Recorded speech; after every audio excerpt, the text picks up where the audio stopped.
Meetings Act. All right, we have our no new business after 10:30 announcement. That is, if we're in the midst of something and it's 10:30, we'll finish that, but we won't start a new matter after 10:30. That's a long-standing rule. Paul, would you give us a roll call, please? Mrs. Tording? Here. Mr. Bradley? Here. Mrs. Ludden? Here. Mayor Gilmore? Here. Mr. Chakotchi? Here. Mr. Novarita? Here. Mr. C. Murphy? Here. Ms. Costo? Here. Mr. Holden? Here. Mr. R. Murphy? Here. Mr. McKay? Absent. And Mr. McKay? Here.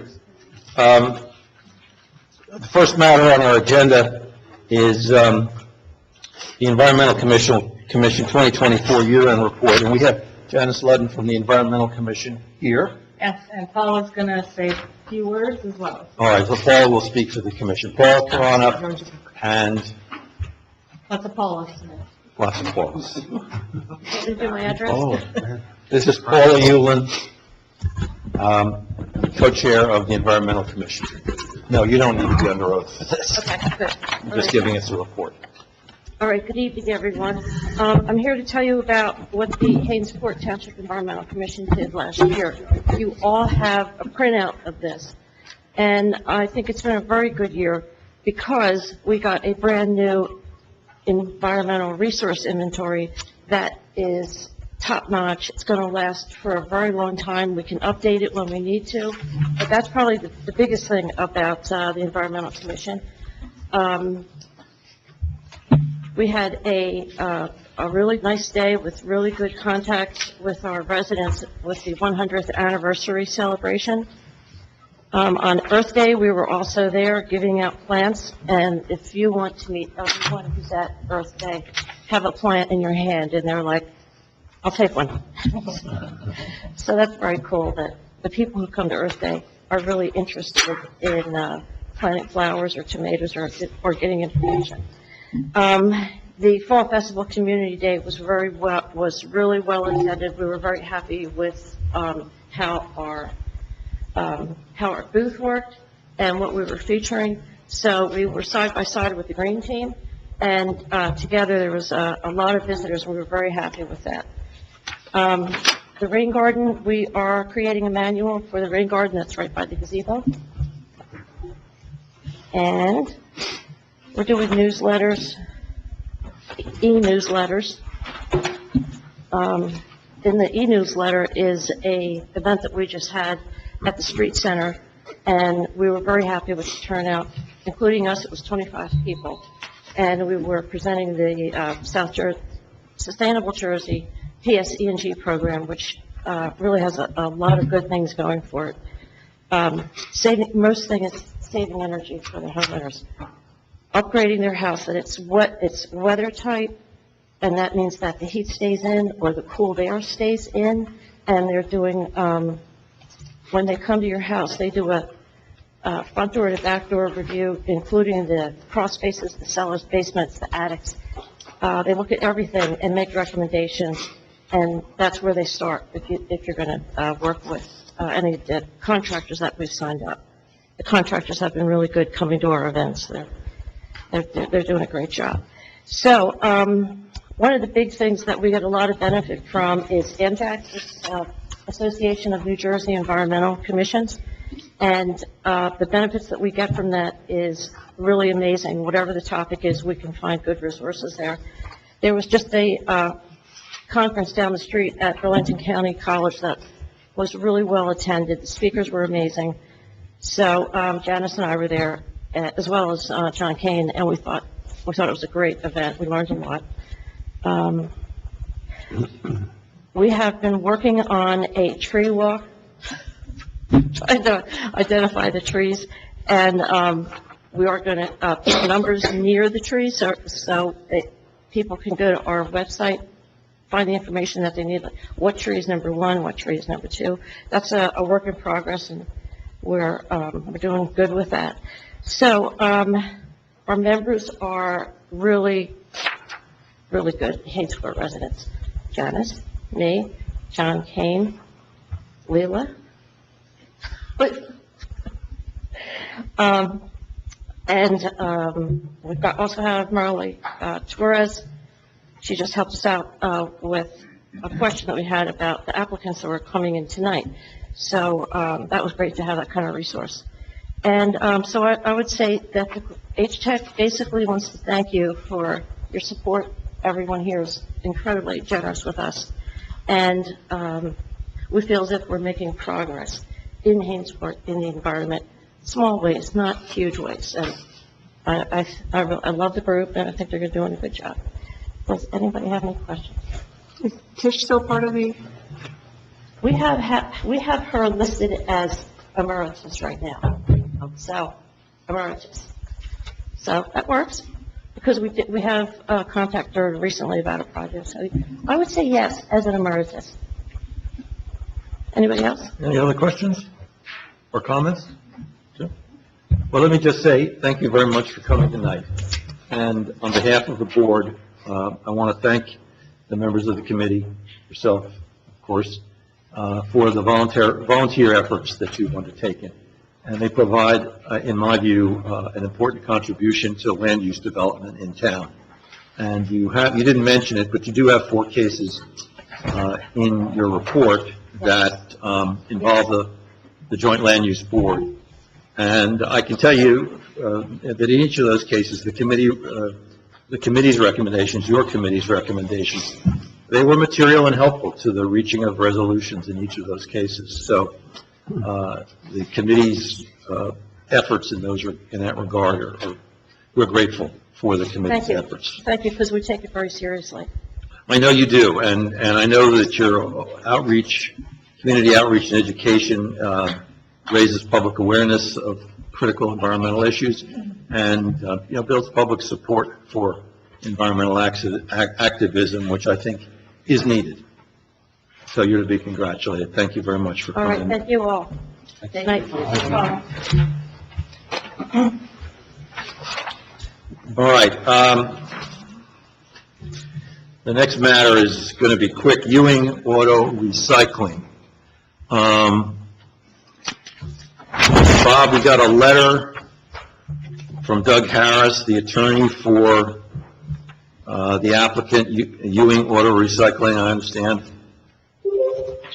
Yes, telling that the property has been sold, and the attorney representing the new owner called me today, and he is fine with the dismissal without prejudice. He plans to come back in, reorganize, and redo his application and submit it on publication. Okay, Paula, this is officially case 24-06A, Ewing Auto Recycling, Inc. And this is 10 Hainesport, Mount Laurel Road. This was for preliminary, final, and site plan and use variance. At least that was the proposal way back when this was first submitted.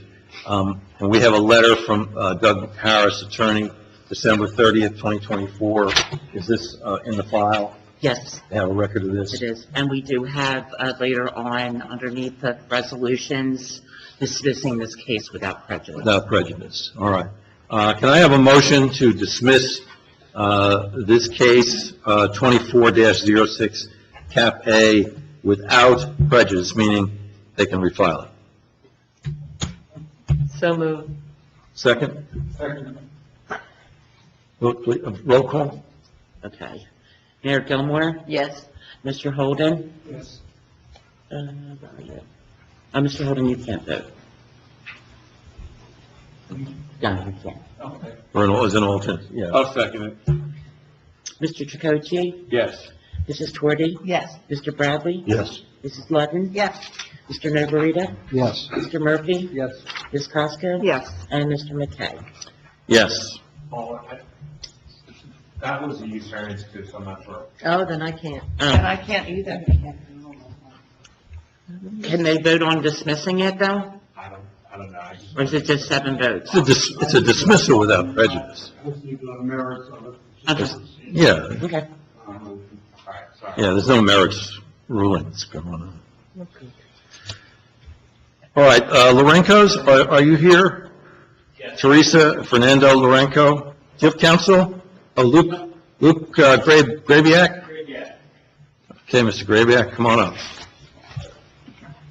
All right, we know, I think the board, or most of the board, is sort of familiar with this unusual parcel of land and with the trials and tribulations your client has had in getting appropriate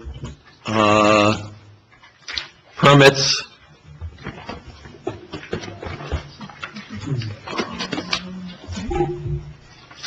But what I would appreciate if you just give us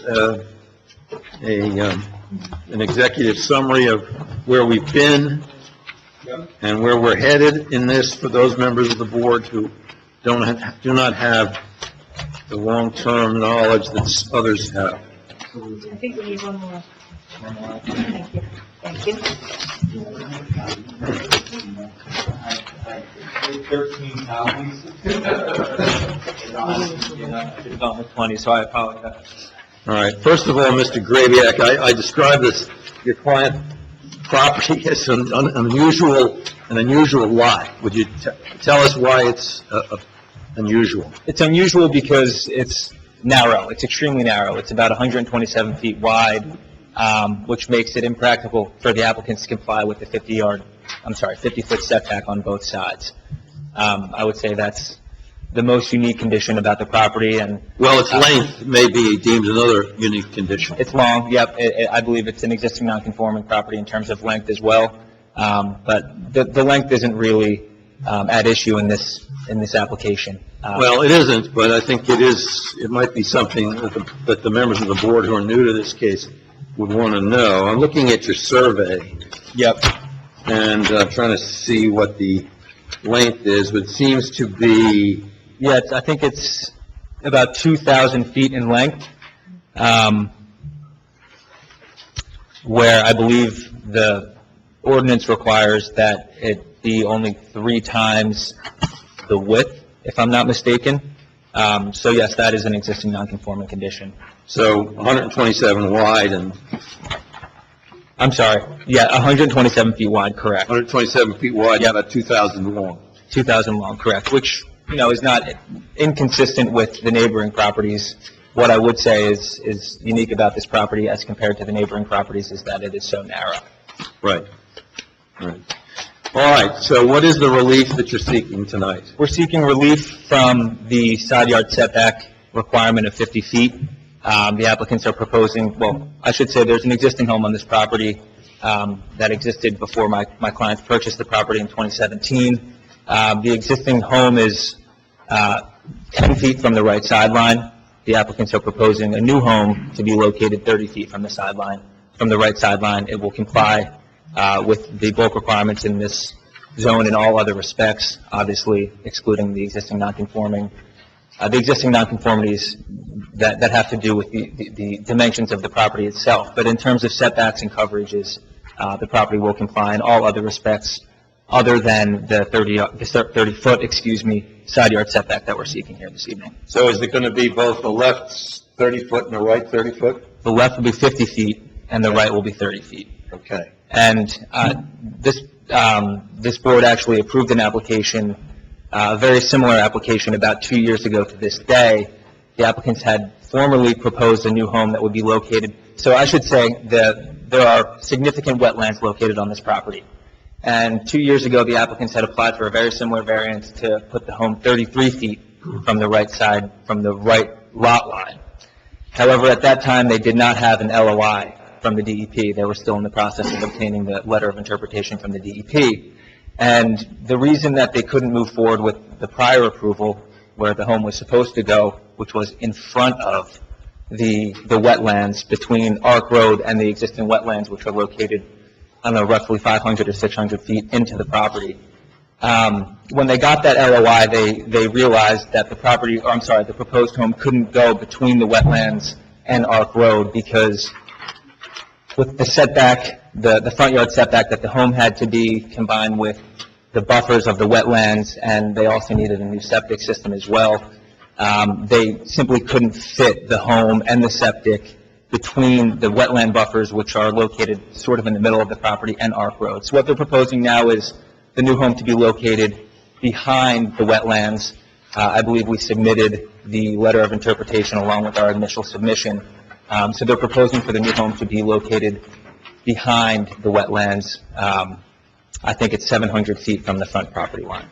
All right, and you've submitted a couple of surveys that are marked up with some bubbles showing locations. You want to mark those? I think I've marked them.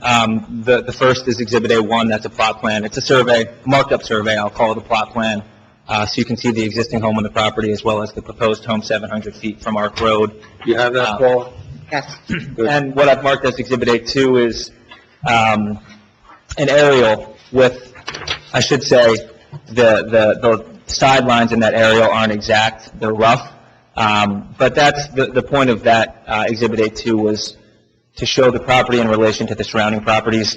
And I was going to use that to discuss the negative criteria of this application, which is that there really will be no substantial detriment on any of the neighboring properties. I was just speaking to Teresa, Ms. Lorenko, the applicant. The property to the left won't be impacted. We're not asking for a variance on the left side. And I believe that's a commercial use to the left side anyway.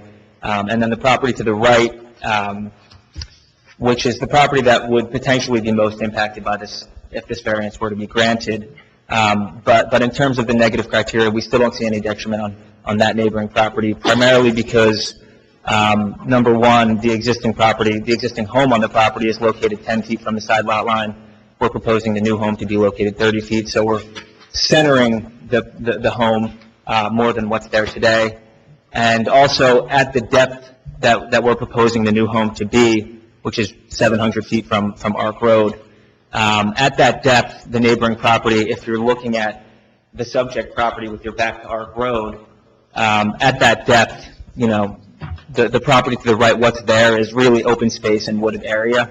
It's not like the owner of the property to the right, it's not like their home is located at the same depth as the home that the applicants are proposing. It's really just open space and wooded area. And so for those reasons, we really see no substantial detriment, no detriment whatsoever to any of the neighboring properties if this variance were to be granted.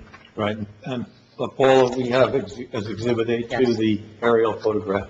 Yes, we have that. Right. And if we look at the aerial photograph, the new site for the house, if we follow the road that sort of forces up through the center of the property, does that new site, is it approximately where the road seems to end or peter out? Yes. Yep. Sparse woods followed by further into the property, dense woods for the balance of the land. That's correct. Okay.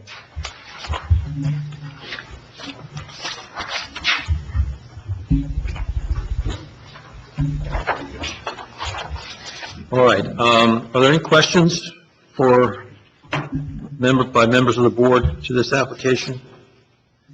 Comments, questions? Yes, Kath?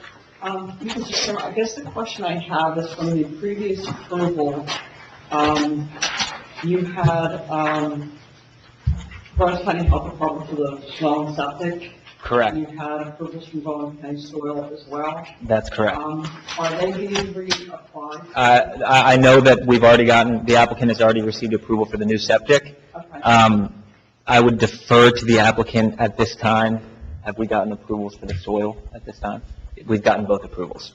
Okay, so what I would like, if possible, is to have copies of those approvals. Absolutely, we I will. don't seem to have it in anyone. I personally have a copy of the county approval for the septic. I will request a copy of the soil approvals as well and get those to you this week. And I still understand that there'll be, is this the both approvals for well and septic? I believe so. Is that correct, Julio? Yeah. Yep. Understood. Okay. I have a copy of that approval in my file. It would take me a few minutes to review it and answer that right now, but we can certainly send you copies of those approvals. And if, they're not the exact approvals that you're looking for, we can certainly make them conditions of approval of this application.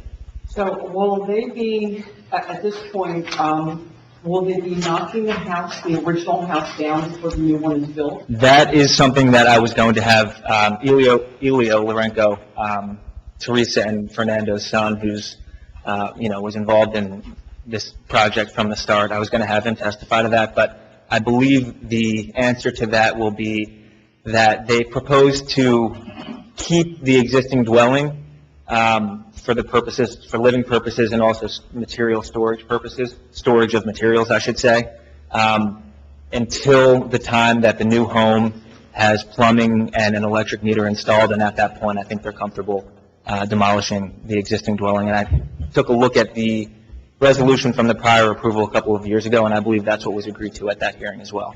We know the house is not habitable. There's no electric there. Did they got the electric green? Do you mind if I have Elio Lorenco sworn in to be able to answer? No, absolutely. Have him, Mr. Lorenco, please rise and go to the podium and be sworn in, please. So raise your right hand, please. Do you swear or affirm testimony you give the truth, whole truth, nothing but truth, so help you God? Yes, I do. First, let me ask you this. Do you agree with everything your attorney has stated so far? Yes. So are you folks living in the house? No, we are not living in the house. The house is just for storage of materials. That was my understanding. Yes. That's why I asked you Yeah. that. I apologize. Correct. So just to let you know that at this point then, if the board would approve this and you come to our office and we'll, get you going on the construction permit, is that there's going to be a condition that you're not going to be able to move into the new house Yes, until you have a demo and there's going to be demo on this house. yes, I want you to understand that. yes, I am, that's what we were planning. We were planning to move the majority of the material that is in the house right now to build a new house. Once the house is secure, Okay. windows, doors, which is basically what's in that house right now, the existing house. Okay. Once that's done and the meter has been moved to the new home, it's when we will apply for the demolition permits for the existing home. Do we have an anticipated time that we're looking to submit that? Because obviously this, the original resolution was back in '23, and it expires in a year if you don't commence it. So do we think that the new house a new construction permit will be given to our office within the next 12 months? Yes, Okay. absolutely. So, to turn that into a conditional deadline for demolition, because I think we ought to have a conditional deadline for demolition by, I would need to have that, it would be prior to a CO of the new home. all right, well, okay, I don't want to put a time frame on it because if, let's just say they decide not to start this for like 6, 8, 10 months, we know that as long as in the resolution it states that no CO can be given until existing house is demolished. That falls on them to the time frame. fine. Because the year, our year for, getting this done, that's what I was asking them, is part of our ordinances, that you have to start or submit a permit to our office within a year of the adoption of the resolution. Right, now, can we make sure that we include in the housing, the old house, as we'll call it, demolition, that the remains of the septic system, the manhole, other things related to that will also, Well, these are going to be prior approvals, just like they were initially, until they got all these approvals in place as any applicant, they won't be getting a release of a construction permit. okay. Excuse me, does demolition entail removal of all of the material of the house that they're demolishing? Correct. I mean, honestly, is that the wind up taking everything out, and I appreciate the understanding, I understand that they want to secure the material, especially in today's world, things tend to disappear. So in having the house to secure these items for them instead of 20 different pods on the house, this really is a smart idea.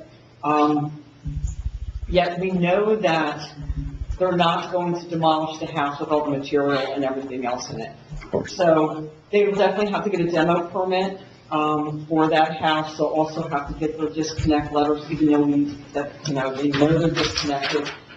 But what we have to do also is make sure that the Burlington Health Department gives us a letter, even though the well and septic are going to be placed new locations for the new house, is that they still have to give us a sign off and a disconnect with the well and the septic. So that's going to be part of your demo permit too. Understood. So these are all things that as you come in and you get closer to, different parts of the project, is that we'll remind you, believe me. So, but I'm sure that you'll be fine if the board decides to approve this. All right, any other questions or comments from the board? Then I want to turn to the professionals. Yes, we have a question from the board. So at the initial, 2 years ago or whatever it was, there was a lot of talk about chickens and the chicken house.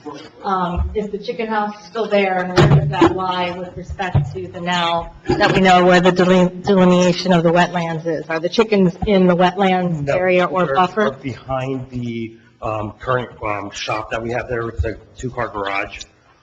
They're behind that.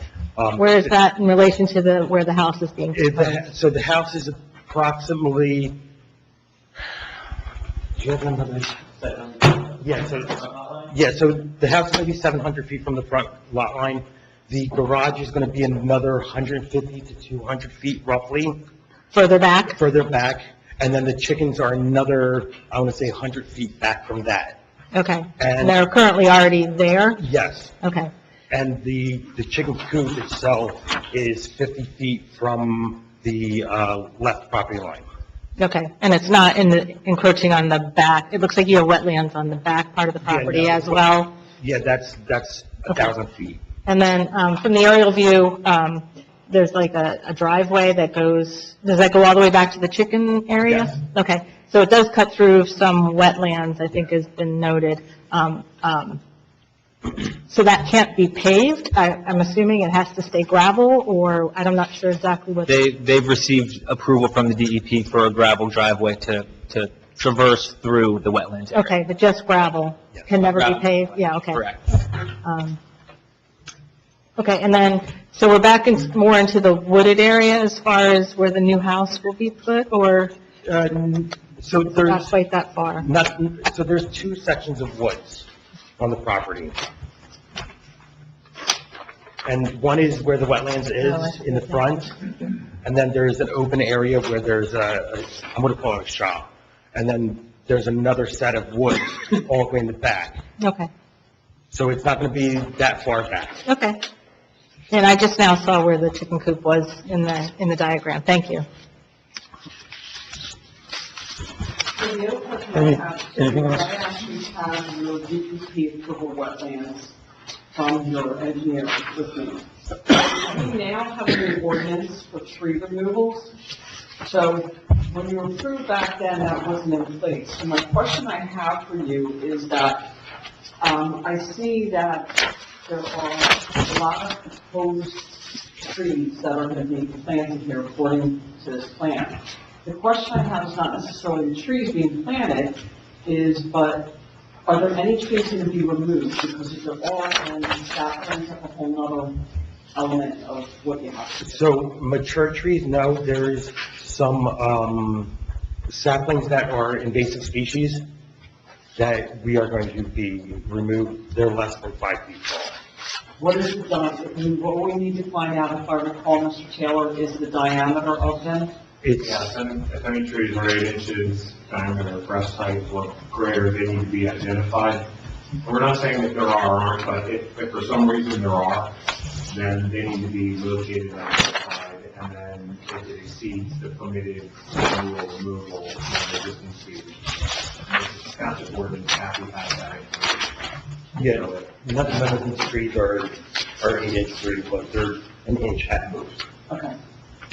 And that's what I meant by saplings, they're very small. And just for the record, I want to make sure that we understand that there is no business being run by this property at the garage, correct? Correct, there's no business. All right, finish, Jeff? Thank you so much. Thank you. Marty? I had a question about the driveway and the conversation with Karen. It's been answered, okay. Any other questions? Just, yeah, very briefly, we issued a report dated January 27th. We identified the nature of the application, the prior release was granted on resolution 2023-4, including existing non-conforming conditions with respect to lot width and lot depth. Mr. Razak indicated they were granted a 30-foot side yard, or a 33-foot side yard setback. They were reducing that to 30 feet, shifting it back several hundred feet. The only comment that we had and suggested a condition for subject to the applicant agreeing, as Mrs. Levin indicated, there were several conditions that related to prohibition of the raising of livestock on the site and also limiting the number of chickens, very specific to that testimony.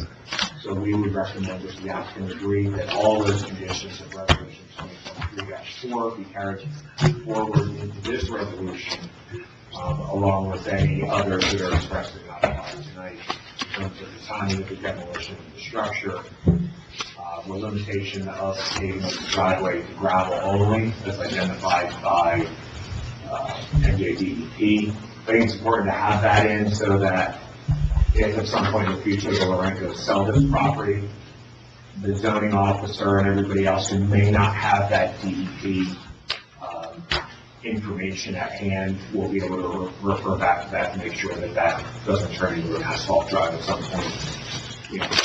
Right.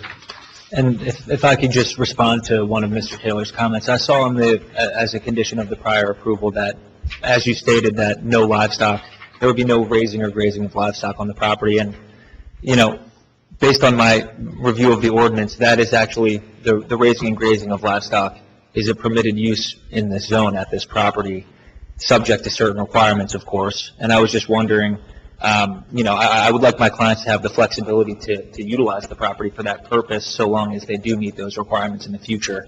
So I guess my question to this board, or to Mr. Taylor, was, you know, it wasn't entirely clear to me why that was included as a condition of approval in the prior resolution, and if perhaps that condition could be removed, as long as, of course, the applicant complies with the requirements for that use in the zone.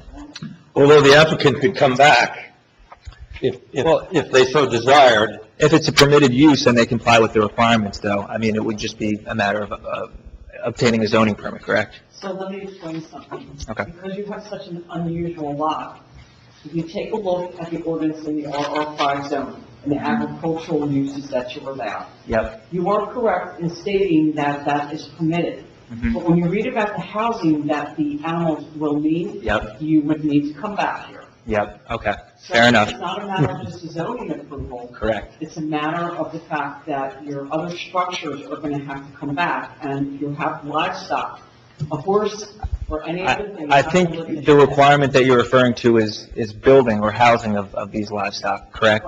But, you know, if perhaps there was, and I think Elio we were having a conversation about this last week, is that if there was, you know, some sort of fenced-in, open-air type of structure that might not constitute a building, maybe, I guess our question Well, I would would be, respectfully disagree. The reason is if you take a look at workers themselves, and you take a look at, depending upon the animals that are possibly out there, you have to provide housing. Okay. You just can't live in an understood, open air. okay, So again, and that's down the road per se, is that there should be consideration, and that they have to know, is that, again, the livestock may possibly be okay, mm-hmm.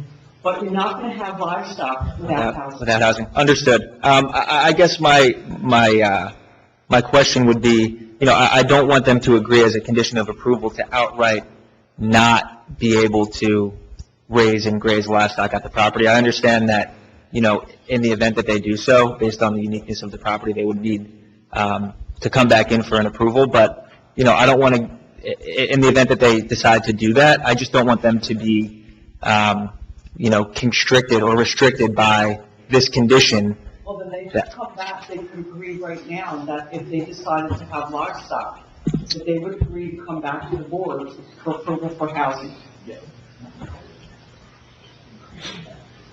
I think they would agree to that, yep. I mean, I think that's fair for them as well as the town. Agreed. So, and I only have one last question, this is to Mr. Tamari Miller, is that with all the wetlands on this property, do you want to see on their proposed, foundation survey, do you want to see grading numbers on there?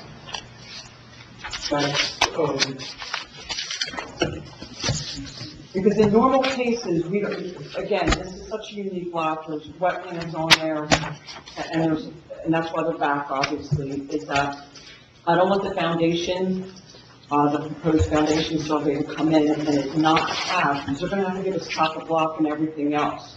So, do you feel as an engineer that you prefer to see a grading plan and approve it first because of the wetlands? Fairly speaking, yeah. Okay. So, you would have to do that just to make sure that your grade is correct.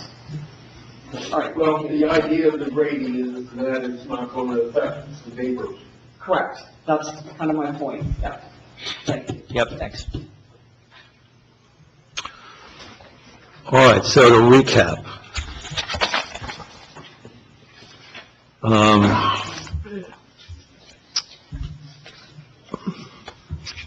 We need a resolution that approves the site plan for the new house with the sideline setbacks, the bulk variance, conditioned upon all the approvals previously included in the previous approval resolution, save for one item, that being, should the applicant seek to raise livestock on the property, that he acknowledges that he will come back for approvals before this board before putting that on. And there will be an additional condition regarding the tear down of the old house, which will occur before the CO is granted for the new house, and with the further condition that the old house is to be used solely for the storage of building materials for the new house, and is not to be used as a living, or as a residence, or a dwelling purpose for workers, or family members, or anything else. I believe those, sorry. I'm sorry, and one more, just going down my list, one more, and that is, the engineers requested that grading details be included, and that's an additional condition. I believe those conditions are correct as stated. Okay. Did, members of the board, did I miss anything? Gravel only driveway? Just wanted to ask, you said the is this house on the basement? Yes. So this is a very interesting property where the quote-unquote wetlands is only wet when heavy rains. The rest of the year it's completely dry. Where we're proposing the house, the water table is actually 15 feet down, which I've been doing construction for close to 30 years. I've only seen that once in my life. Okay. So obviously your architect is going to give us the plans, it's going to show top of block then. Great. Yes. All right, so there was a question on the suggested motion that I sort of framed out from Janice, and that is, do we need to include as a condition the gravel driveway that's subject to a permit? And I think not, but I'll ask Bob what you think about that, whether that needs to be included as a condition. It'll be in there, okay. Compliance with all permits. Of course, the development needs to comply with all state and local permits. Okay. All right, I framed it out. Can I have a motion? Comment, Yep, comment? public comment. Public comment. Good point. Any public comment? Thank you, Paul. There being none for the public who is here, what about the public online? Would you unmute if you want to make a comment? Nope. No one unmutes. No action. All right, so we'll close public comment. And again, I ask for a motion as has been framed. So moved. Second? Second. Just Noverina seconded. And, roll call, please. Mr. Bradley? Yes. Mr. Navarita? Yes. Mrs. Twerdy? Yes. Mrs. Levin? Yes. Mayor Gilmore? Yes. Mr. Tricocci? Yes. Mr. Murphy? Yes. Ms. Casco? Yes. And Mr. McKay? Yes.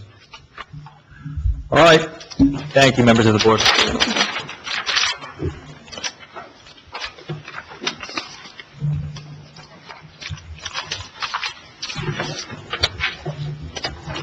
Next matter on the agenda is Hainsport Enterprises. Is this the use variance, Debris? It is. Yes, it is. This is a use variance.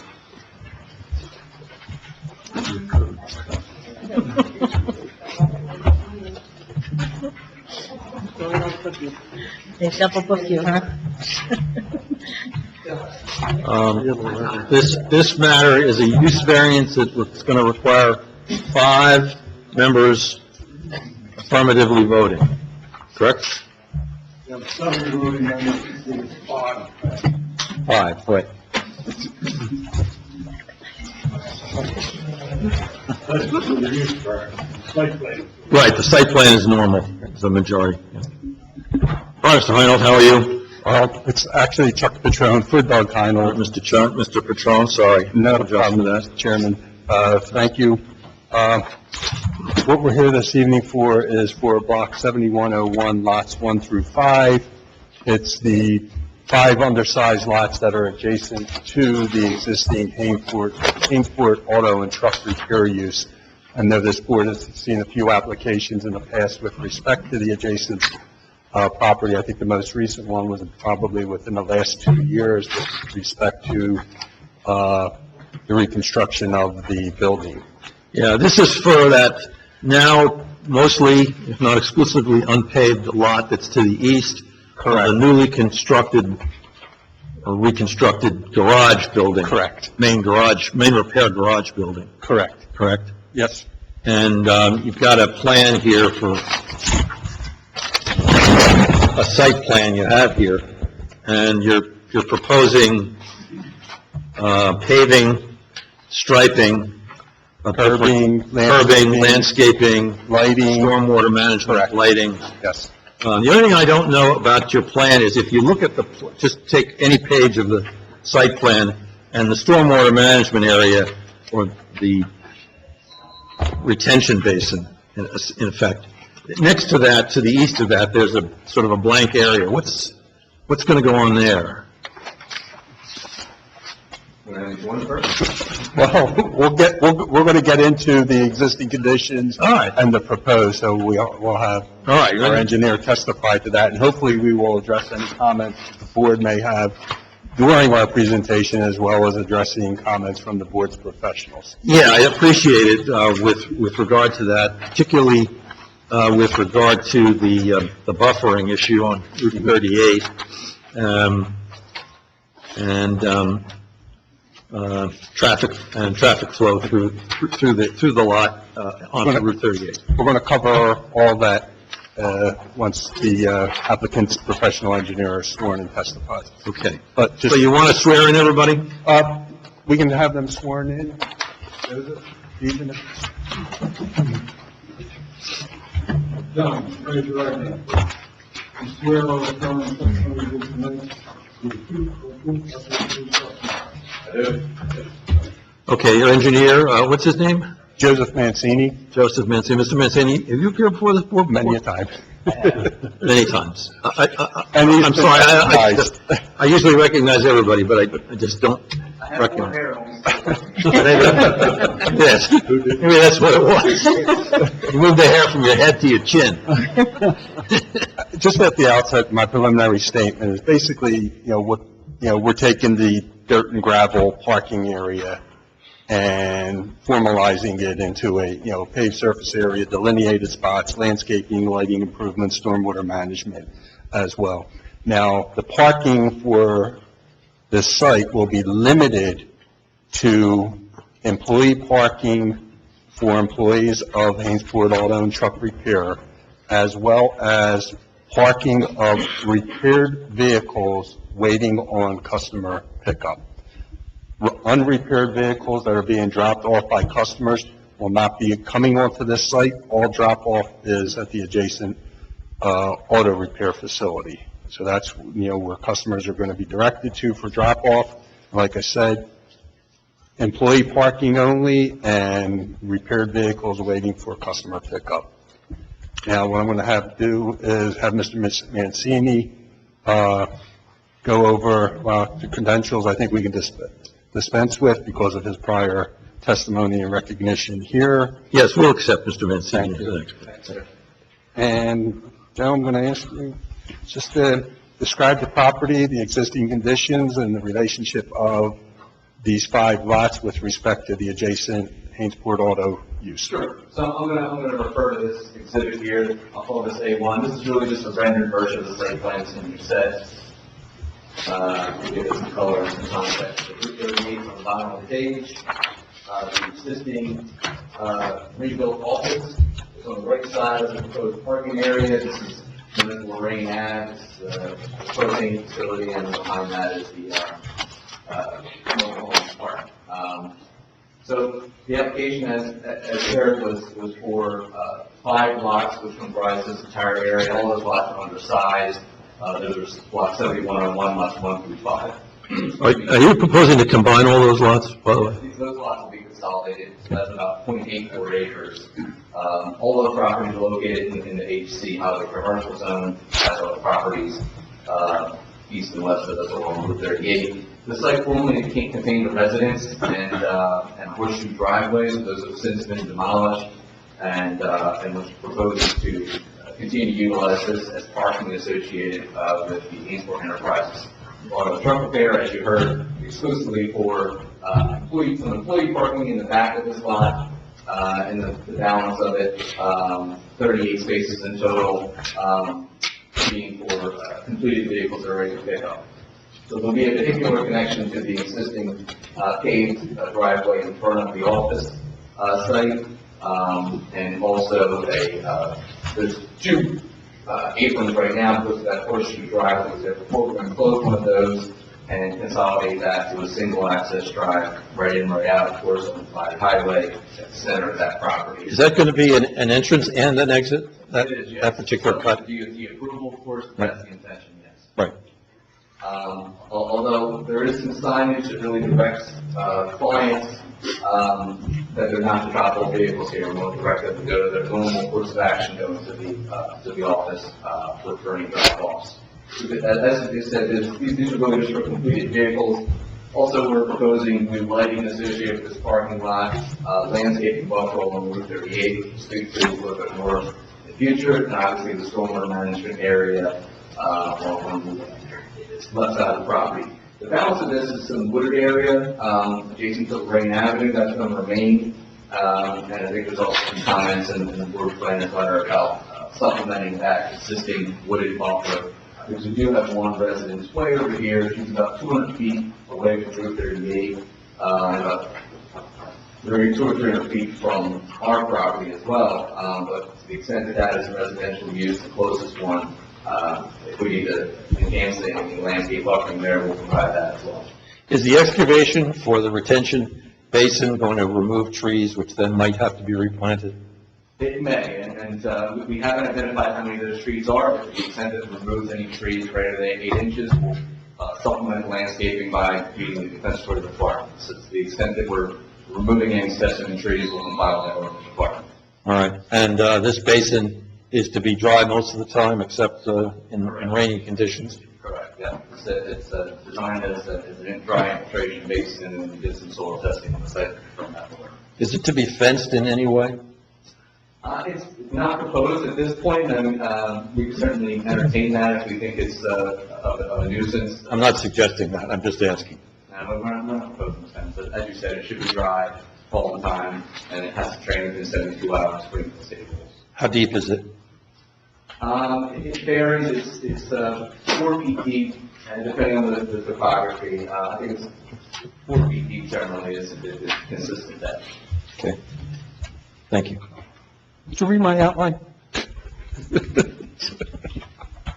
Just one other thing I left out, there were comments in, the special reviews with respect to ADA parking. The plan is submitted to include ADA parking, but we agree it is appropriate to provide that. So I believe we require to provide 2 ADA parking spaces, which we will put that on the revised plan.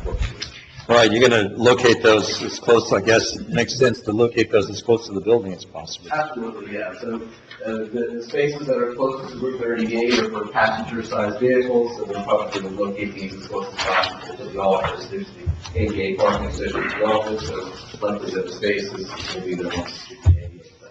And you want to have an accessible route from those spaces? Correct. And you also have a pedestrian route from the other parking spaces to the adjacent site? Correct, yeah, and to the extent that that's appropriate to provide straightening, we were going to consult with your professionals whether or not it's appropriate to provide some sort of striped area to delineate what that pedestrian walkway is between the office site and this site to pick up, but so that would be accessible back. Yeah, I must say, going to that facility now and then, there is a mass of pavement and some striping, appropriate striping, could be helpful. I agree, that's my thought as well, just to delineate where people might be walking, let everybody know. And I think one of the things this helps us do is alleviate parking that used to occur in front of the office In a rather haphazard way. in a rather haphazard way, and really consolidating that and really separating those vehicle movements from the other comings and goings for, within the complex. Yeah, this site is not designed to increase the amount of employees or the operations on the auto and truck repair. It's basically, to make it a little easier for that site to operate with respect to the comings and goings and, trying to minimize pedestrian vehicular. Right.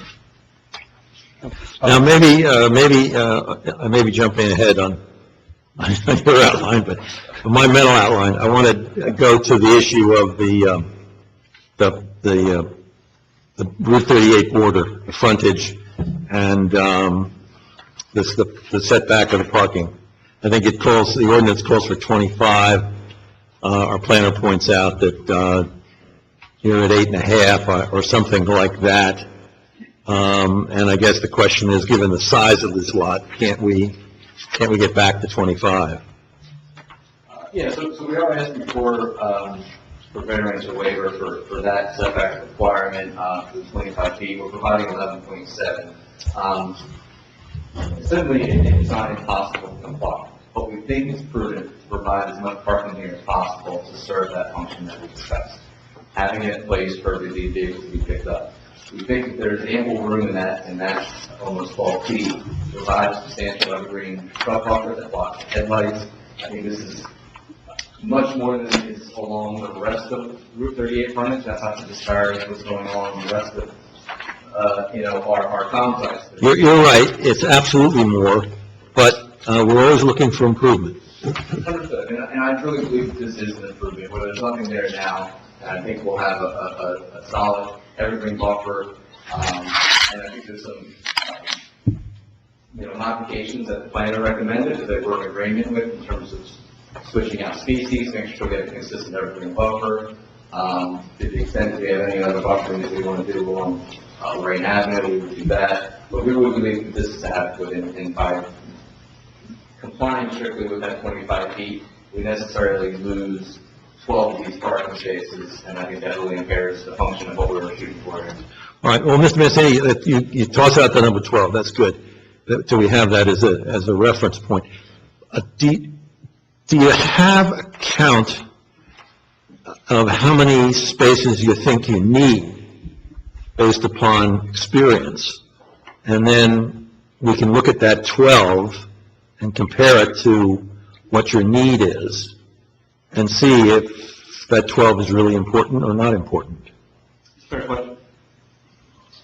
Speak to that, Steve. I believe that the parking as it is proposed today would meet the needs of the company with the employee parking and the parking of completed vehicles. Steve, before you go, just... But have you done them, what I'm looking for is the math. Yeah, identify yourself for the record and your relationship with respect to the Hainsport Auto.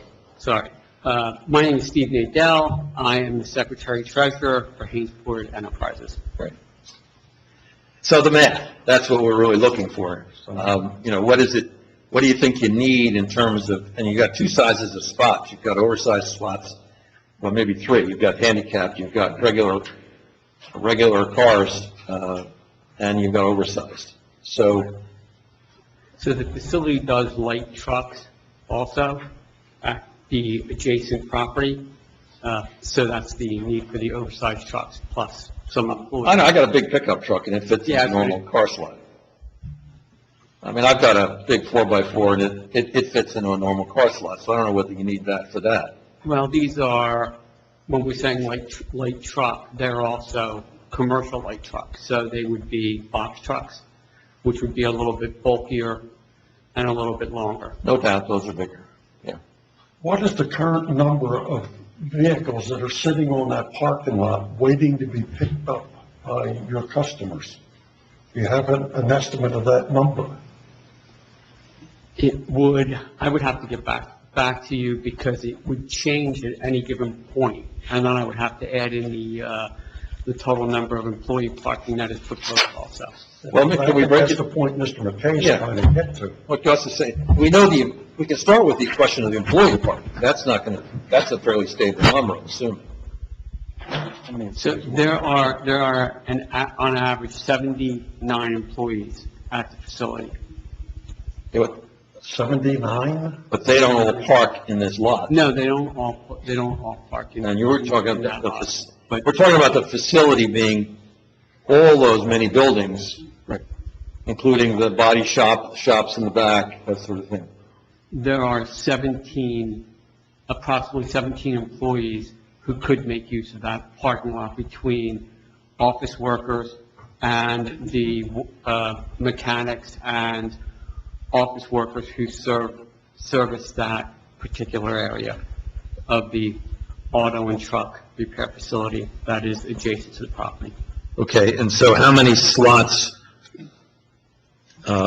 using the 11.5-foot Route 38 setback, do we have on the plan?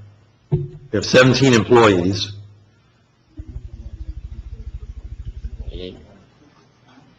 Well, I think all these, the ones in closer to Route 38 are passenger size 9x18 spaces. The ones in the middle are 10x30, there's almost some in the back are 10x30, and then we showed 6 car parking spaces in the back here. So can I get a count? So we had 18 car-size spaces and 20 larger vehicle spaces. All right, and the 18 cars includes the 2 handicapped. Correct. And I think effectively we would lose one by putting in the handicap striping. I think we're down from 17 of passenger size and 20 here, the larger size. Mr. Chairman, can I ask you a question or? No, go ahead. Yeah. Mr. Mancini, the rear line of parking has, I guess, 8 30-foot truck spaces and then 6 car spaces. That necessitates the whole deck to be 30 feet deep.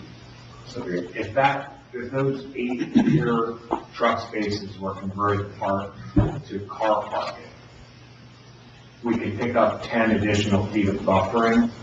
They would still be available for storage, and you still have your middle row for oversized trucks. Would that allow for a 21-foot buffer? I agree. 21-foot setback off the 38. Yeah, the parking setback, the parking buffer. You understand what they're saying? But we have, Steve, we're talking about really reducing the number of oversized vehicle parking spaces to the 12 that are in the middle. I don't know if you have a sense of the need. I know when we initially talked about this parking lot, you said try to get me 40 to 50 spaces. Right. I think we didn't get close, but we didn't get there, but we got as close as we could. Yeah, I think that one of the things that I want to bring up is I misspoke about the 17. There are when I was thinking of 17, I was thinking of the office workers and the workers that are in the auto and repair shop.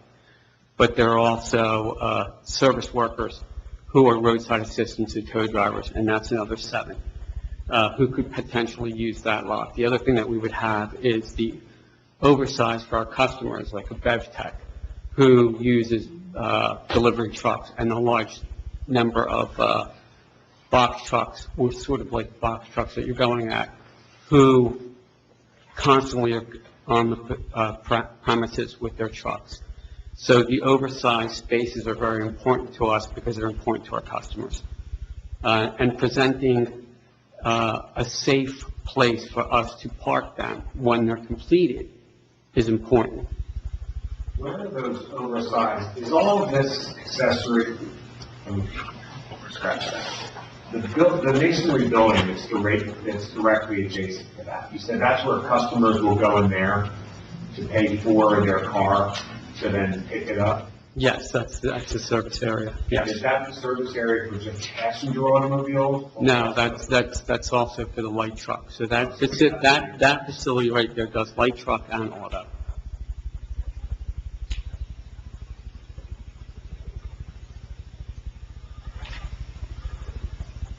So the 3 bays in the front of the building are oversized bays for the light trucks.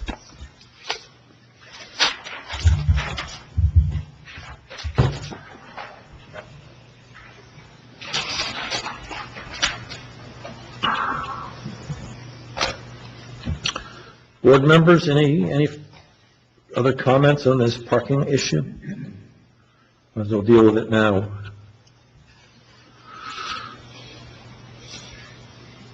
Marty, any comments?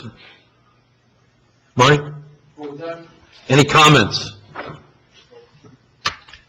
Maybe, Joe, maybe you can elaborate a little bit more with respect to mitigation of not providing the 25-foot setback to 38 with respect to additional plans. Yeah, again, I think that comes into just coordinating with your plan and make sure that we're actually screening that area. I mean, certainly I think this is an improvement to the aesthetics of what were there previously, in terms of, dilapidated house and residential use in an otherwise commercial area.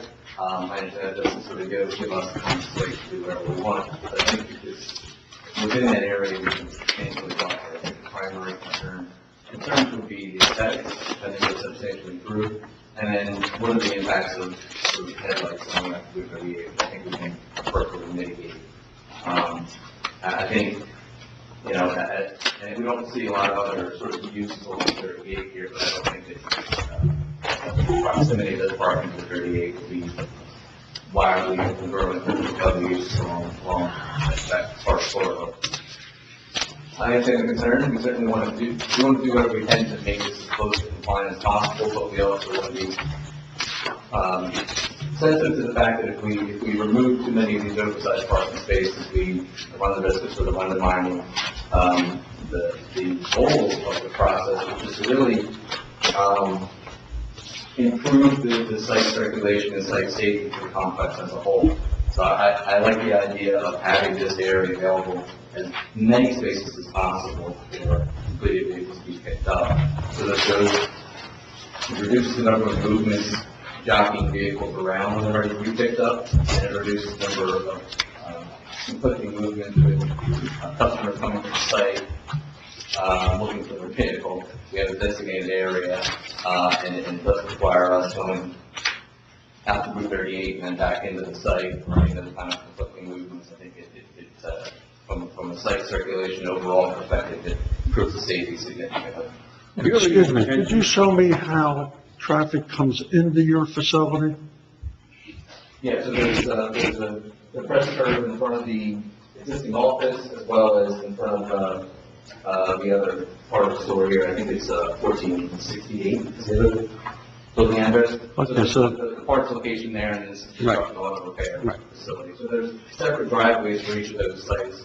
Okay, to the west. so there'd be minimal traffic coming into that parking lot area from Route 38? I really think so, yeah. I think mostly it would be exiting We don't want to prohibit it necessarily unless the DOT requires it. But yeah, primarily we're expecting folks to pick up their vehicle, whether it's a truck or car, and exit. Thank you. What was your intention to stop the car from, are you putting bollards or bumpers on the front there from that parking lot, preventing them to go on, cars rolling on the 38? Yes, I think, this portion of the site will be curved. Okay. The only portion of the parking lot that's not curved is along the basin area that allows the drainage to flow into the basin. Is there anything going to restrict, like I said, the craziness? Because I know the area well. I actually have my trucks serviced there. The pandemonium that goes on in front of them other two buildings with people going in and out. You know, there's no restrictions whatsoever currently. I think In and out of there. that's a broader operational issue that's not for tonight. But I think this helps. And that's kind Well, of. that's what I mean. Are they going to enter only into that lot, the customer that's dropping their car off? Or No, they no, no, they're not dropping the car off. They have to go here to drop their car off. And then the AGI said to take it where it needs to go elsewhere in the complex. They're only going here to pick their car up and stuff. So in essence, that's not going to change the safety issue on that side with 38 in and out? Okay, Not at the moment. okay. Scott, on this parking lot issue. No, I think it would help, because what you wouldn't have is, with the designated parking area of somebody picking up their truck, they wouldn't be picking it up from here and then trying to go out to 38. They would be in the parking area going out to 38, and then restrict the amount of vehicles that are pulling in and out in this area. That's the point I'm trying to make, is Gotcha. to help sort of mitigate that a little bit, by defining those areas separately. How are you handling safety for the employees that are going to be walking from that parking lot to and from to the office? And then, obviously, vehicles who have been repaired are going to be taken to that lot internally, I'm assuming from the back. Are there any safety precautions or safety mechanisms in place, or any concern with pedestrian traffic? Yeah, so we talked about that briefly, around having a striping area that connects the office parking with this part of the site. Yes, that will be for employees only, Right. for those vehicles, and we're gonna have that signed as such. It's limited windows, it's nothing that would encourage customer to go back there or outside anyway. Yeah, but we talked about it earlier, I think that right designated walking area helps Okay. define what a pedestrian walk. So the employees are only going in the front building? The employees that work in the building, they enter in the front of the building? Good question, I don't know, Steve, do you know where the employees go in, there into the garage? There are two areas that the employees can go in. There's a door back here, and then they can go into the main office here. Where do they currently park, these 79 employees? Well, it's a much bigger lot, so when you're looking at it, they will park against this back fence, they will park back in here, and then there's other parking back on the property. So you're only seeing in one area of the property. Yeah, we don't see that picture. All right, Scott, we're going to wrap up this section of the, anything else on the parking lot area? It's difficult because we're looking at this sort of myopically as not part of the larger. We're asking to consider the capacity based on the larger, but we really don't have the information. Those parcels aren't part of this application, and I know that's something that has frustrated the board and the town over the years of sort of patchwork approvals that have occurred here. So that does put the board at a bit of and at least our office at a bit of a disadvantage of how do we accurately evaluate the relief that's requested when we don't really know or can't really see the bigger picture. Well, let's ask the question then. If we have 17 employees, more or less, that work in the adjacent light truck and auto repair building. We're using this lot now to park them during the day. But only 6 of those are for employees. Well, I guess the question is, do any employees need to be parked there? Or can it be used strictly for customers? And given the other, and I'm not exaggerating, the other acreage on the overall company site, can't we find parking for those employees out of this site so that we could basically keep this site for customer vehicles, repaired customer vehicles, and in that way get back our buffer?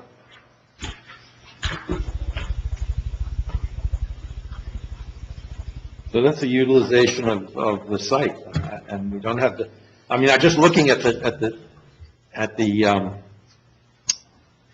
lot to the, I guess it's the south, a lot of open space there. See what I'm talking about? Top, yeah, thank you. So that's the question. I pose that as a, question. Just to be clear, this is not our site. This is our site, this is not part of the HEA property. Okay, thanks for that clarification. I just assumed it was. But nevertheless, you would agree with me that there are areas that you could park employee cars? Yes, no? I'm not so sure. The larger portion of the business is trucks. And there's a large area for the trucks to be parked on the property. And having the cars parked in some of those areas could possibly present a safety issue as these larger trucks, 18-wheelers, are being maneuvered around the lot. Right.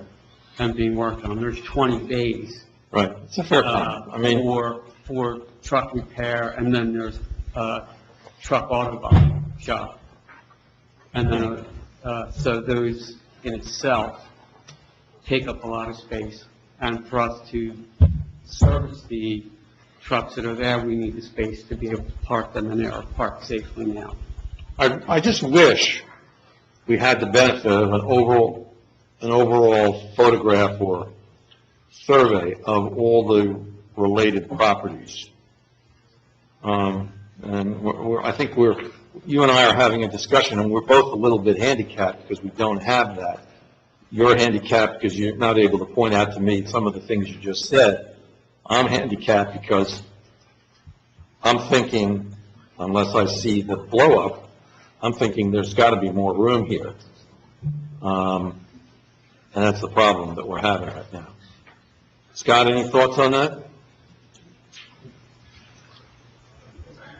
I tend to agree. It's really hard to sort of evaluate this without, we're evaluating it as part of the bigger picture, but without actually seeing some of that bigger picture. And how, this is really an accessory parking lot to an adjacent lot that's really not part of that. Yeah, I'm gonna, So it kind of makes it difficult. It was hard for us trying to, review this, and see how this piece of the puzzle fits into that larger picture. Yeah, it is. It's difficult for the board. It's very difficult for the board. Is there any Mr. Chairman, if we can have a few minutes, Mr. Mancini is checking to see if he has an aerial that'll show a broader picture. So he's just running to his car real quick, so if we can have like 5-minute break. Can I ask a question, just real quick? Is the 25 feet required because it's two-way traffic, or because of the way the trucks back in and out of the larger spaces? Like, the whole parking lot's designed as two-way traffic, so there's 25 feet on both sides of the central parking. Is that necessary for the trucks, or is that necessary because it's designed as two-way in and out? I think it's because it's a two-way drive aisle. So a passenger drive aisle, like Target or any other store, needs a 24 or 25-foot back-out space. One of the questions I would have, just to bring that up, and I don't know if it was in the alignment letter, can those 30-foot box trucks get in and out of those spaces when it's only 25 feet? of maneuvering space. Because on a pilot or a pickup truck needs that full 25 feet, and if we have a 28-foot box truck, can they actually does this work? The lawyer speak would say yes, but So I have a question that you maybe will answer, is why, Mr. Mancini said that.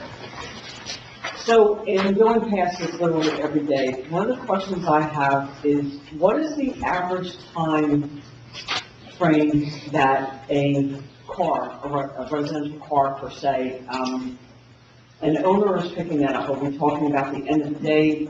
Is it overnight? And the reason why I'm asking this is that through the years, I have seen some of the larger, and I'll just give an example, like Verizon trucks or box trucks, that have sat in the same spot for weeks on end. So I guess my concern is that I look and think is that if some of these larger vehicles, box trucks, Verizon trucks, things such as that, if they are sitting taking spaces up for days, weeks at a time, then unfortunately, are we looking at employees and going, okay, that truck's not moving for 6 weeks? Are we going to take Mr. Smith's car, or Mr. Jones's car, and we're just going to park them in front of them in the aisle because they're going to pick them up at the end of the day? That's where, when I take a look at the site after all these years, there's things that have sat there for a very long time. What I don't want to start happening is that because, we're all human, and the easy way out is to just drop the car in front of the truck that's going to sit there for 6 weeks until Mr. and Mrs. Smith pick it up at the end of the night. Do we have an average time that some of these vehicles are going to be sitting there? And the reason I'm saying that, if that's the case that we know that a box truck or a Verizon truck is going to be there for 2 weeks, they should be moved. They should be moved at some other part of the site to allow the circulation for private cars, smaller vehicles. And the only reason I'm stating this is because if this street is there as a zoning official, and I'm out all the time, is that I see this constant commercial vehicles sitting there for weeks on time. So do you have a maximum length that a vehicle would be stored in this lot?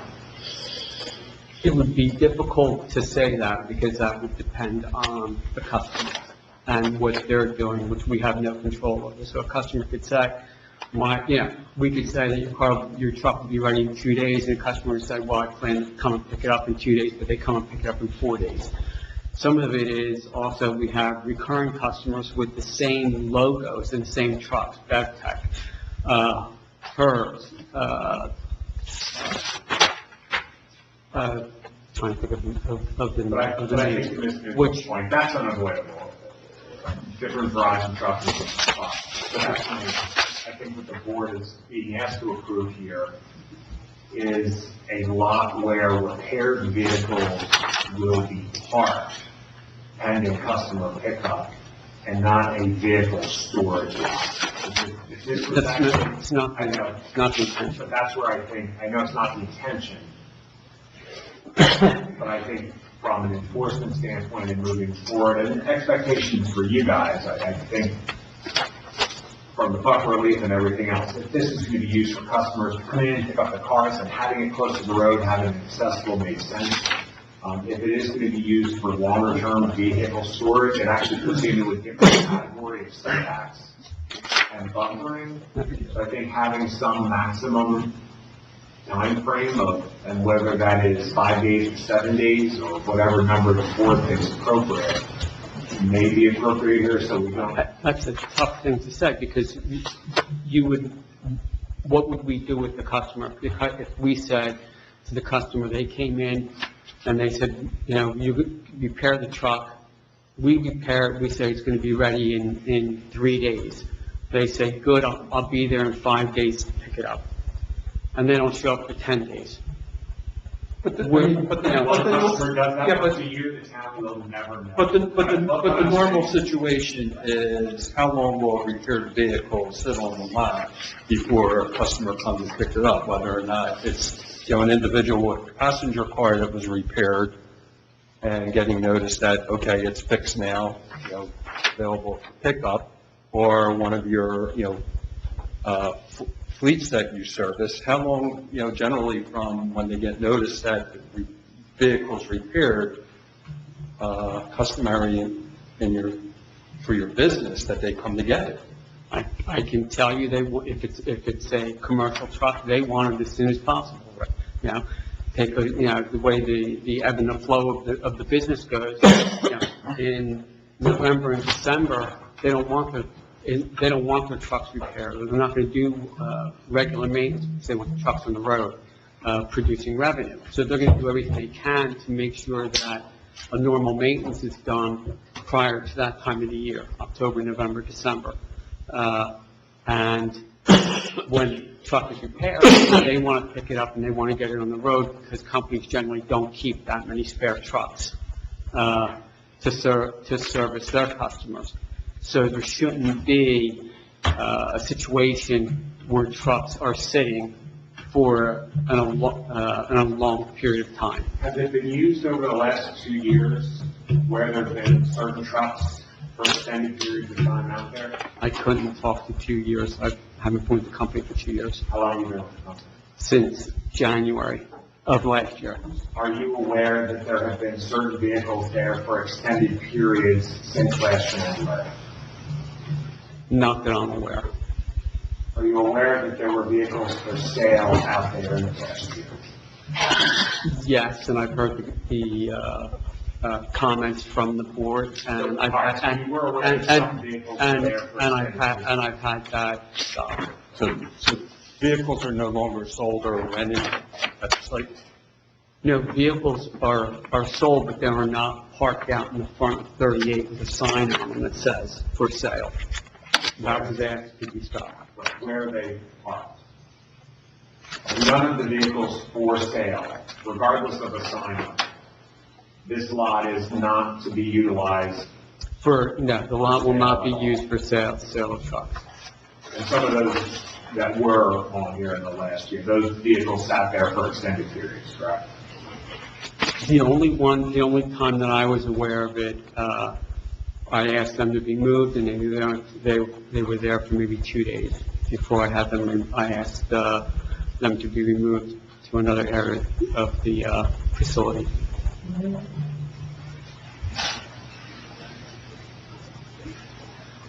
So you are requesting then, as part of this application, for there to be extended vehicle storage permitted? To the extent for customer pickup. When you say extended, You want an answer of what I mean by extended? I mean, Because I don't know. That's what we're trying to get. Well- Chuck. We asked you how long you need, and you said, we can't put a limit. I mean, in the normal situation, the vehicles are getting picked up the same day. I mean, I take my car to get serviced, they call me at 3 o'clock and tell me the car is done. I'm there by 5. And I understand that, but I think what Ms. Newcomb is getting to, and the concern is, if 4 of the trucks are sitting there for a month, because somebody isn't picking them up, you're saying you need that many spaces for customer pickup, but if you're allowing extended parking or storage there, for whatever purpose that is, then that doesn't really allow for your vehicle turnover. So would they? I'm not aware of any trucks sitting for a month at that place.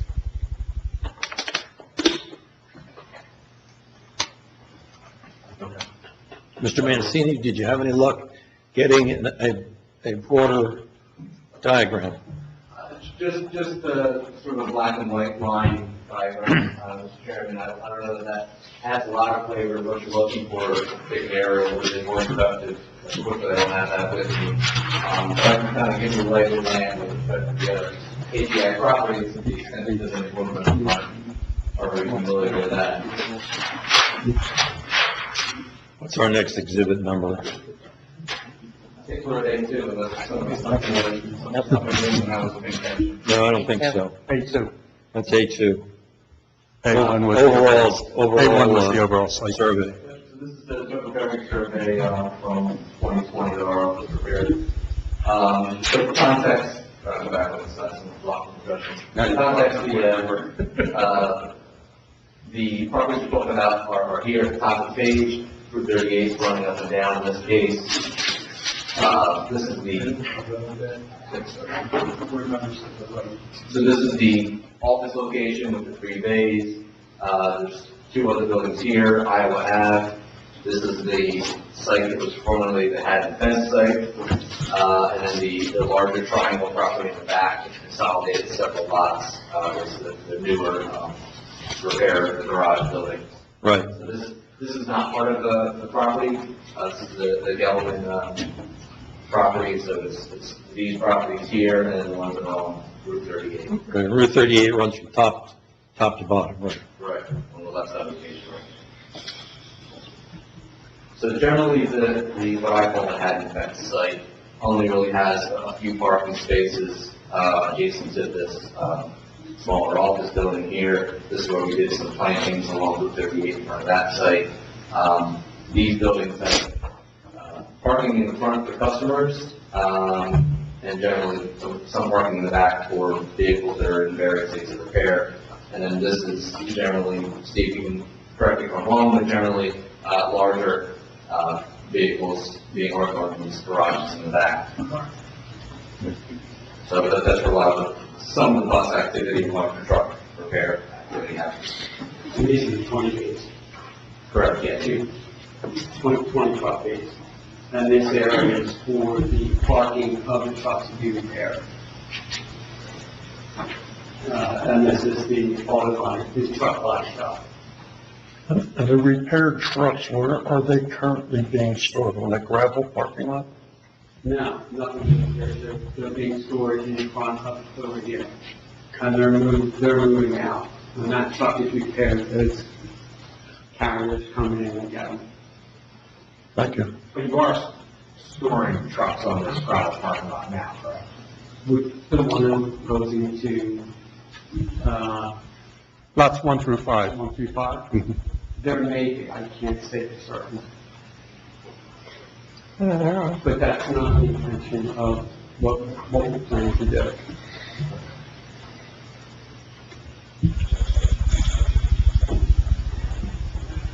There are box trucks, correct? Other box trucks on those lots, on the gravel parking area. On the ground, there's some box trucks. So there are. I think that's what the board member.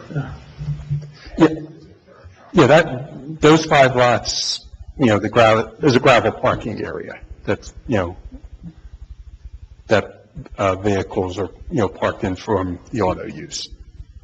So, what this does is to, obviously, pave it, delineate spaces, create a circulation pattern to minimize contact between, pedestrian and other vehicles that are utilizing the repair site. And when I say the repair site, I mean it globally with respect to small truck repair, auto repair, big truck repair, all the bays. So that, vehicle coming in comes into, for service, comes in to the auto use site.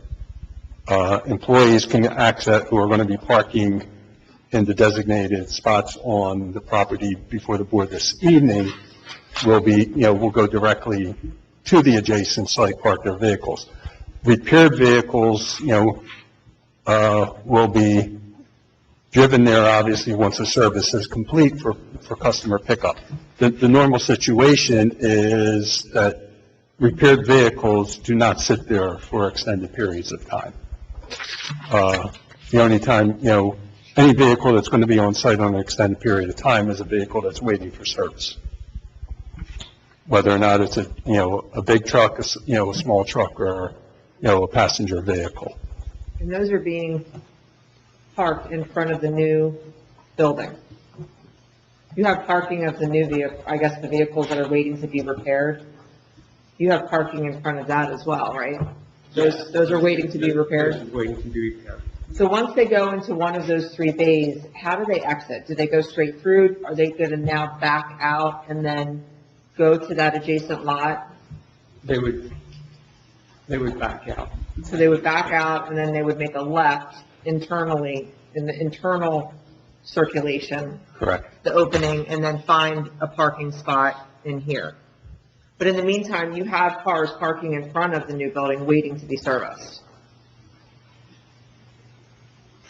Yes, And then you currently have vehicles sitting in that adjacent lot, the gravel lot, that are either, they're done, they're waiting to be picked up.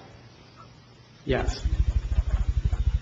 So we have an opportunity to increase a buffer along that entire stretch of either paved in front of HEI or existing gravel. And I see there's already a paved ingress or egress there. Is that where you are proposing to keep it? It's like a little section that's paved. Right. In front of the 5 lots, this application, yes, when you left one of those 2 existing aprons, one closer Okay. to the middle of the property. But the one on the western side, that'll be removed and that'll be Correct. buffering area? Correct. Yes. Yeah, I mean, I think it's relevant to note that we're talking about 11.7 feet is from the property line to the curb. There's also another, I'll tell you how far it is, but it's roughly the same distance from the property line to the Cartway? cartway, right? When you say the cartway, you're talking about the edge of the pavement or the white stripe? The edge of the pavement. So I'm talking about just straight green space. We're really looking at 20, about 24 and a half feet consistently there. Obviously, we can't landscape within that since it's in the state right of way, but we have, that 10 or 12 feet plus our 10 or 12 feet, creating sort of a green corridor along 30 feet there, which helps. But that could be grass, correct? Yes, yeah, that'll be grass. Because you have that further up. And then a lot of it is stone and asphalt now, so we're actually ripping out some stone and asphalt within that right of way area as part of those projects to make that whole green space. Well, you're saying that it's existing gravel now, but that was all done without approvals, correct? This was a residence with a lawn, and then you guys converted it to gravel parking without approvals. So we're actually seeking a retroactive approval There's no for lawn. the clearing that was previously done, correct? 2019. That sounds right, yeah. Not, I don't want the board to think, like, out of the goodness of your heart, you're tearing up gravel to have more than. As I indicated, it's, cars are parked there from Hateford Auto. We're not saying that it's related to somebody else's property or whatnot. We're acknowledging that, vehicles that are parked there are related to Hateford Auto and Truck Repair.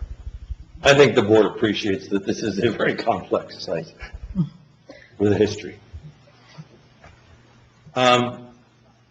Let's move on from this parking, because I think we've beaten that horse to death. And I want to go to Taylor's letter.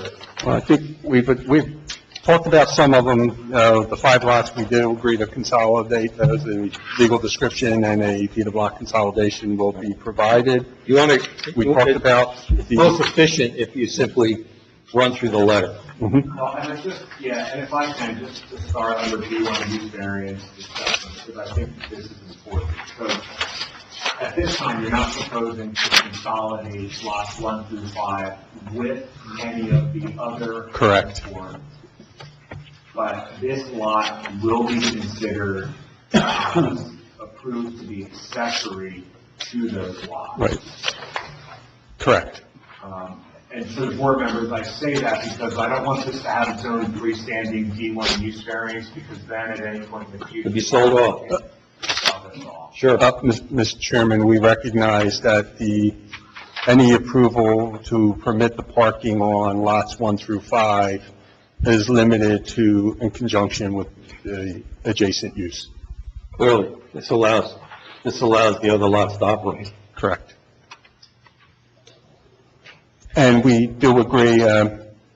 There was a comment in Mr. Taylor's letter with respect to cross easements, and we will provide those, just so that we didn't have any particular issue, because, there is an easement, series of cross easements. Notice was provided, to property owners within 200 feet of the adjacent parcel as well, not just lots 1 through 5. That is subject to the use variance, bulk variance, and preliminary and final site plan. All right, Scott, have we adequately covered to your satisfaction the bulk variance discussion in your letter? Can we move on to general comments? I believe so, and I think they've addressed item D1, 2, We agree to correct the revised zoning chart, which is number 3. Accessible parking, we discussed, we will provide accessible parking. Joe already talked about pedestrian walkway. Next one in line is no sidewalk along Route 38 frontage. Joe, if you want to... Yeah, which, You're advocating no sidewalks. we are. As we have in the past, we're certainly sensitive to the idea that we have to start somewhere. It doesn't seem appropriate here that if, for no other reason, impairs our ability to enhance that buffer there, also sort of, it's inconsistent with the rest of the market on 38. Scott, do we know, I think I know the answer, but I'm going to ask the question anyway. From Dunleavy's on the west to the jug handle at 1 Hainsport or whatever that center's called, is there a sidewalk on any stretch of that road? I don't think there is. I don't think so. Can you ask that question again very slowly? From the light at Dunleavy's, which is west of this site, to the next light going east, which is the jug handle that would take you into the warehouse section. Is there any length of that has sidewalk? I'm looking now. I don't believe there is. I don't think so. I'm on Google Maps right now. You think that'll show up on Google Oh, Maps? yeah, I'm driving down Route 38 right now. Yeah, no, there is not. I'm clicking down Route 38. There are none. Rest curbs and curb ramps at the large boulevard jug handle, and that is it for that. That's it. And I did note, just to balance the discussion, I did note that whether it was Hainsport or the state, I believe it was the state, required sidewalks in front of the Nissan dealer. But that's the only stretch of sidewalk on the westbound between the bypass intersection and, so the point is, there's not a whole lot of sidewalks there. And I rarely argue against sidewalks, but maybe in this case, whatever the board decides, but there's not a compelling reason, it seems to me, for sidewalks. With respect to number 7, yes, we'll comply with the make-ready space for electric vehicles. And you'll figure out which parking spot, I don't know whether you need 1 or 2, but... Yeah, we'll comply with the requirements. Same thing with the ADA, if we need, Right. if one, we know we need 1 ADA space. If we need 2, we'll provide 2. Right. But we'll work that out with the board's professionals. Number 8 talks partially about use. We've already had testimony that there will be no vehicle sales or rentals from the property, and we will also agree that there will be no unregistered vehicles, trailers, or shipping containers as well. Wasn't there earlier testimony that there are vehicles for sale on that lot? He had them removed. They're in conjunction with the others, the adjacent site. Thank you. With respect to number 9, appropriate signage will be provided with respect to the use of this parking area for employee parking and pickup of repaired vehicles only. We'll work that out with the revised plan. Two very quick steps back. You said that the vehicles for sale were removed to one of the other lots. Is that a lot that was authorized to have vehicle sales on it? I don't have enough knowledge to say there's a lot that is allowed to have vehicle sales on it or not. I just know that we have from there. So, these vehicles. From the town or from the state? From the state. It may be something you guys want to look. We'll look into that, yes.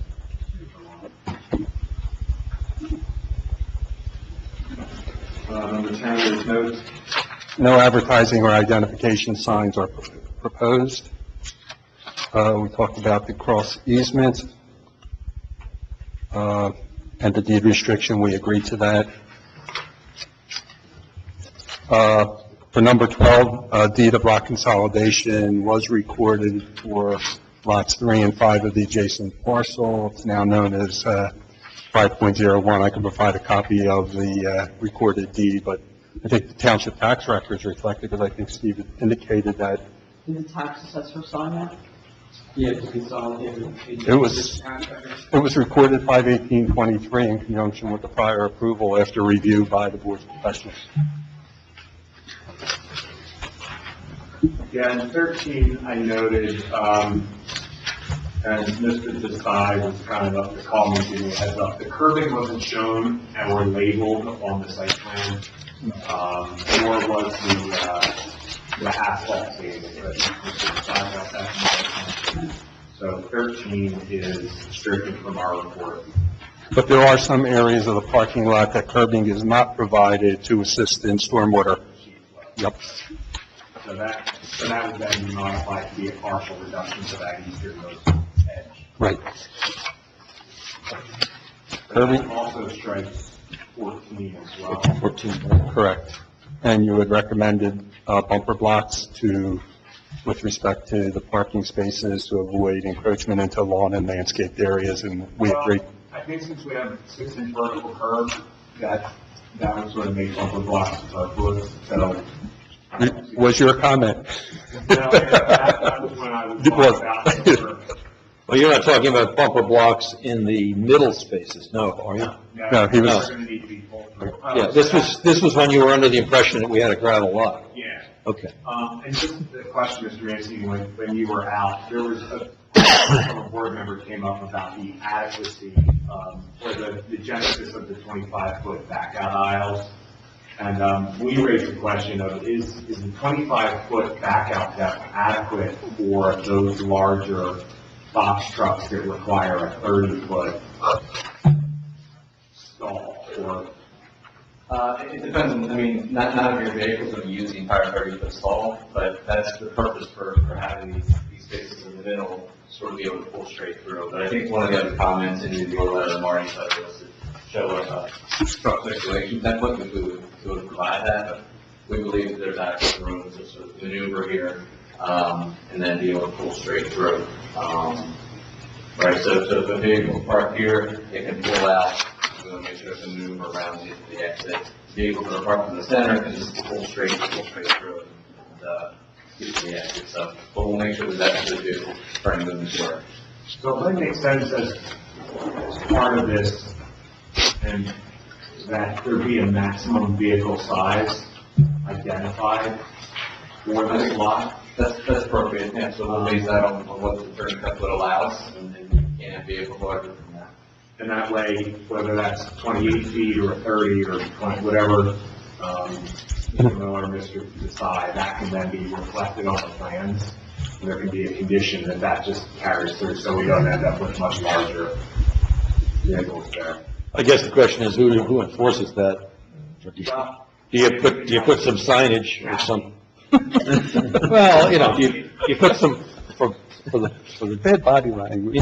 the trucks presumably get parked there by the mechanics after they finish the work. So they should know that if they have more than a 30-footer, There could be a sign put up coming from the rear of the site that basically says, vehicles 28 feet and under only in this lot or whatever, something. That way, whatever fits is allowed to be put in there. Agreed? We agree. Thank you. All right, I'm lighting, going to is there any? turn lighting and landscaping over to Joe. Yeah.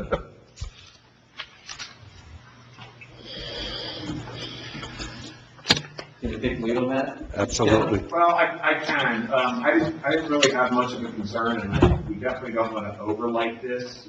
But if you guys do have customers walking out there to pick up, It needs to be lit. yeah. It's a liability issue as well, so we appreciate the lighting comments.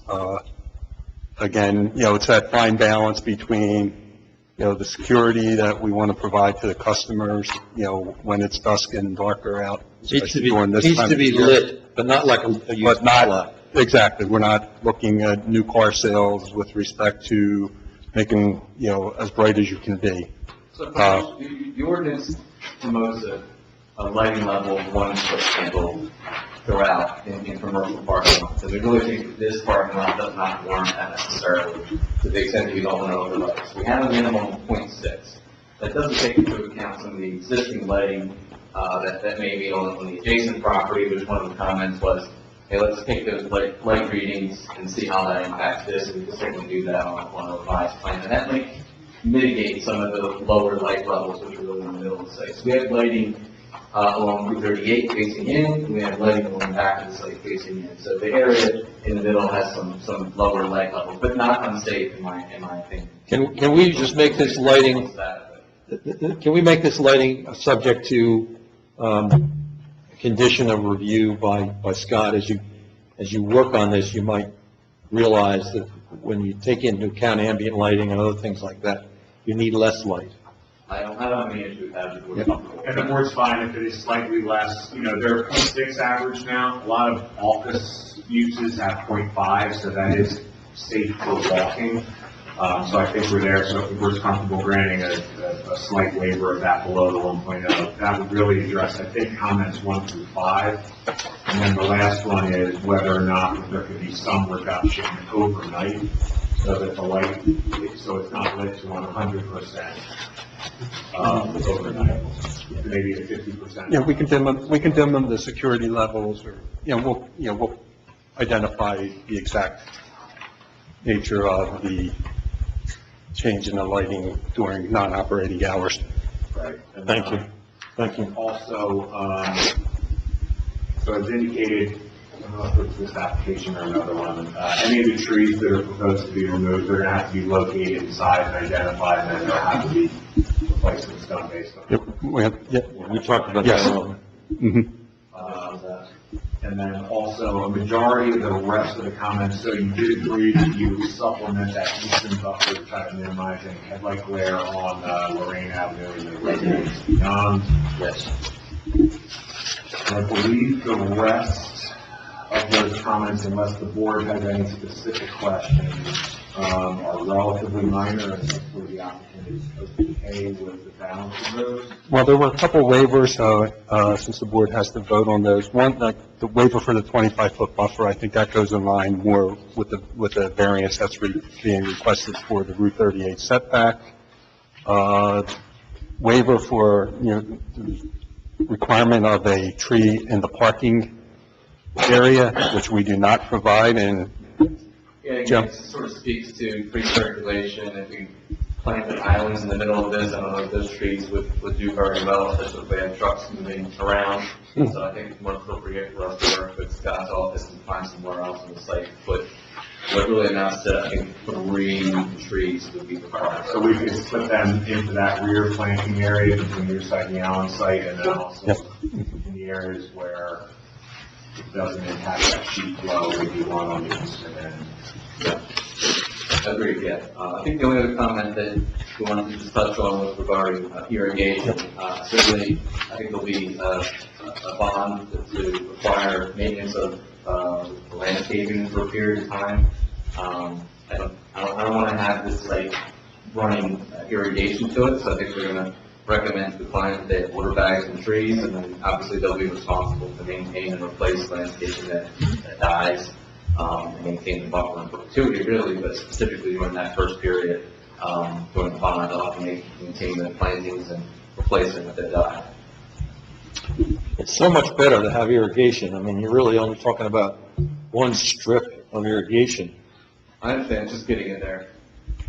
Well, I mean, you're paving the lot, so all the, you know, you're talking about one, I'll leave that to the client if they want to provide irrigation. I mean, I think it's, I don't know if it's required by ordinance, but certainly they are required by ordinance to make sure they maintain plantings. I know, but one goes hand in hand with the other. And you know what happens to plantings? They get out of sight, out of mind, and the water at least keeps them much alive. So, Out of sight, because I'm ready to drive down Route 38 and see whether we've done our job. well, that's the point. They're on Route 38, and they're kind of, we would like to have them live and flourish and look nice, and that's the whole point of it, so. So the question I have is that with that, when we take a look at that, is that you're running the irrigation, how close, where's the closest source to tie into for backflow preventer for this irrigation system? How far is it away from the building to where this landscaping would be? Well, you can see, I don't know, I don't have a measurement, but 50 feet? But, yeah, I think if it's in the building is probably 30, 45, 55 feet. So then are we running the landscaping piping for the irrigation underneath the proposed, what do you call it? Oh, under the asphalt? Yeah. Yeah, and that's pretty common.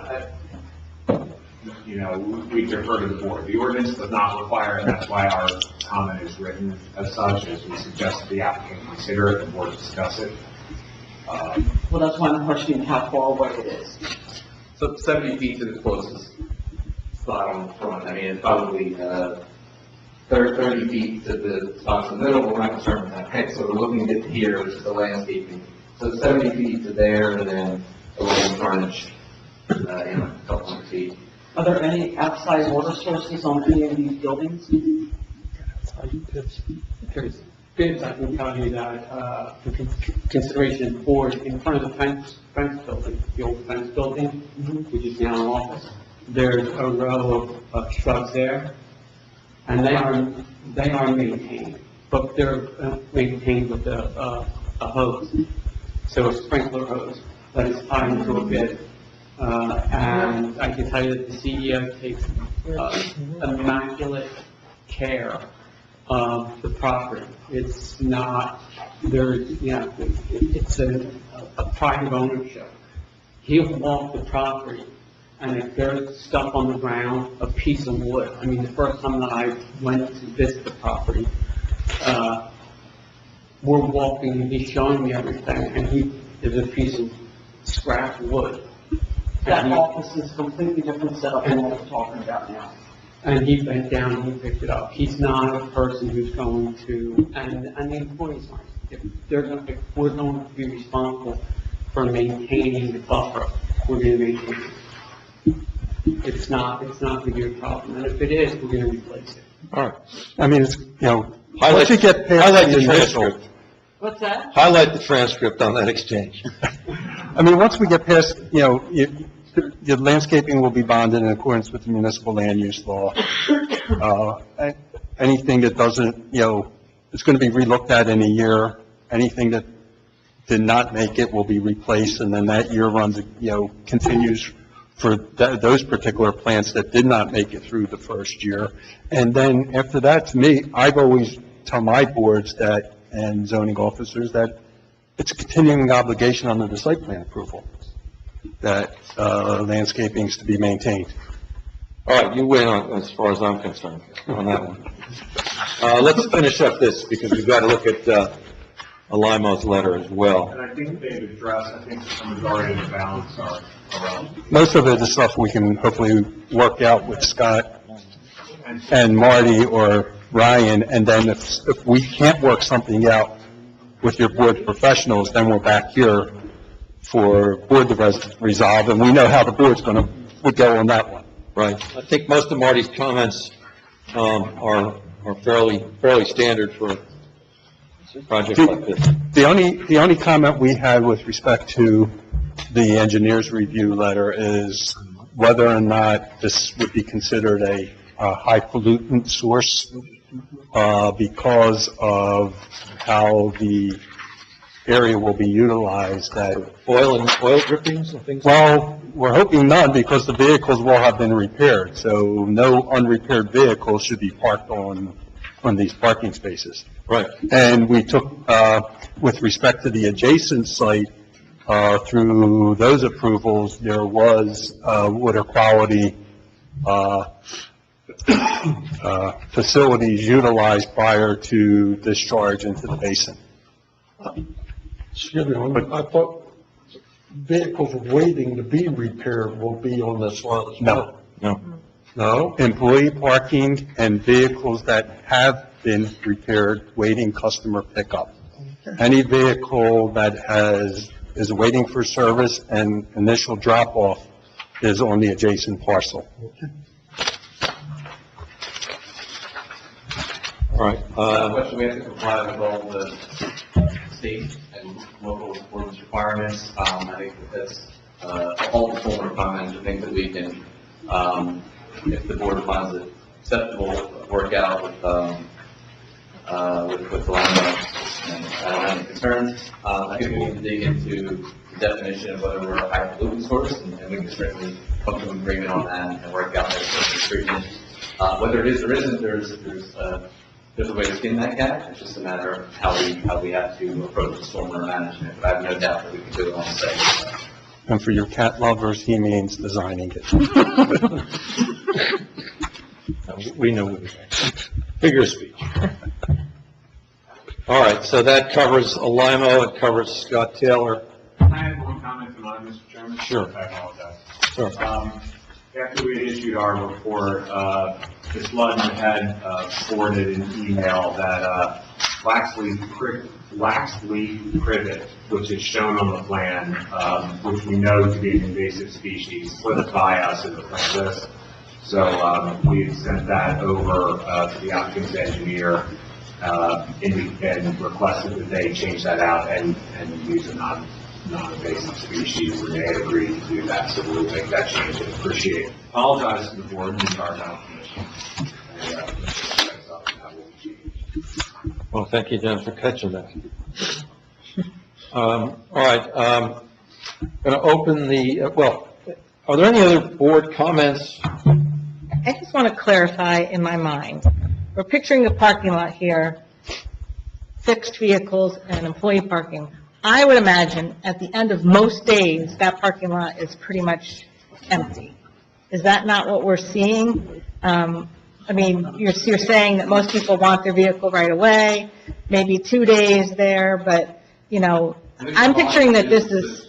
No, but that's not what the testimony is. See cars there, That's testimony is. Mechanics on site. They have Okay. they have 23 days. Okay, so that's, my next question was how much business is being done and how many are finished at the end of each day? Is this... It's just a constant, and hopefully, I mean, you do things by walking around, and I get a sense for what's going on in the business by walking the properties. And when the lots are emptying, I look at the backlog and say, the backlog's not great. When a lot is full, I look at it and say, the backlog is nice. From a business perspective, we want the lot full as much as possible. I mean, you're going to have, you know, the turnover in and out, and, you know, somebody come in with one fleet vehicle to drop off a repair, simultaneously picking up the repaired one. So it may look like, you know... Yeah, but the new one's not there. No, right? the new one's going to be... So at the end of the day, adjacent, but- it's only things that weren't picked up at the end of the day Correct. are sitting there, and you say that that's going to be a significant number still there that are not being picked up? Well, the employee parking should empty out. Well, that's only 7 or 8 Right. spaces, but... But the trucks, there could be cars and trucks that are finished at night, right? So they could finish at 4 or 5 o'clock with the employee picking up the next day. And there's no way to tell what that's going to be, because you want to constantly have the movement of the cars being repaired so that there's room in the shop bays for cars to be worked on. So you want a constant flow, a constant movement of trucks. So there could be a car picked up at 4 o'clock and then a car deposited into that slot at 4:30 to be picked up the next day. Any other board comments? I'm going to open it up to the public. All right. Public comment? Anyone? Hearing none. Public on the Zoom call, unmute if you want to make a comment.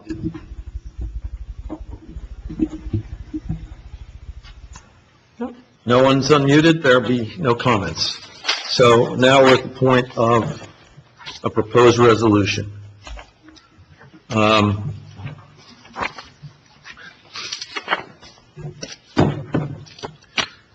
So can I have a resolution to grant the use variance and the waivers that have been discussed, subject to the conditions that we have also discussed at length with respect to the Alimo and the Taylor design letters?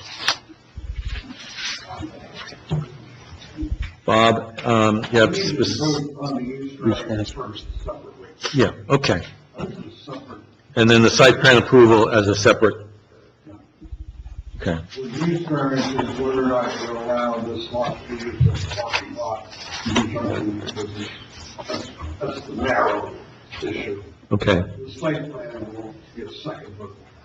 Mr. Chairman, and I'll defer to Mr. Taylor this as well, how we couch the use variance, but just for the sake of clarity, I think there's one or two ways you could view this as a use variance for the auto and truck repair as an extension of that use, which is not permitted in the AC zone, but also separately, as a bit of a technicality, because the only principal use on this lot is a parking lot, principal use as a parking lot is not permitted in the zone either. It could be viewed as a use variance, either or both. I think it just, I want the record to be clear on that, so the clarity is clear. Yeah, and my recommendation would be that with the cross-access easements and the deed restriction that will be imposed, that this can only be operated, that this not be considered a principal use of a parking lot, but that it be for an accessory vehicle storage area in conjunction with the adjacent. I think that eliminates any questions or doubt down the road if there was any attempt for sale. Okay. So that's the premise. That would be the recommended premise for the use variance.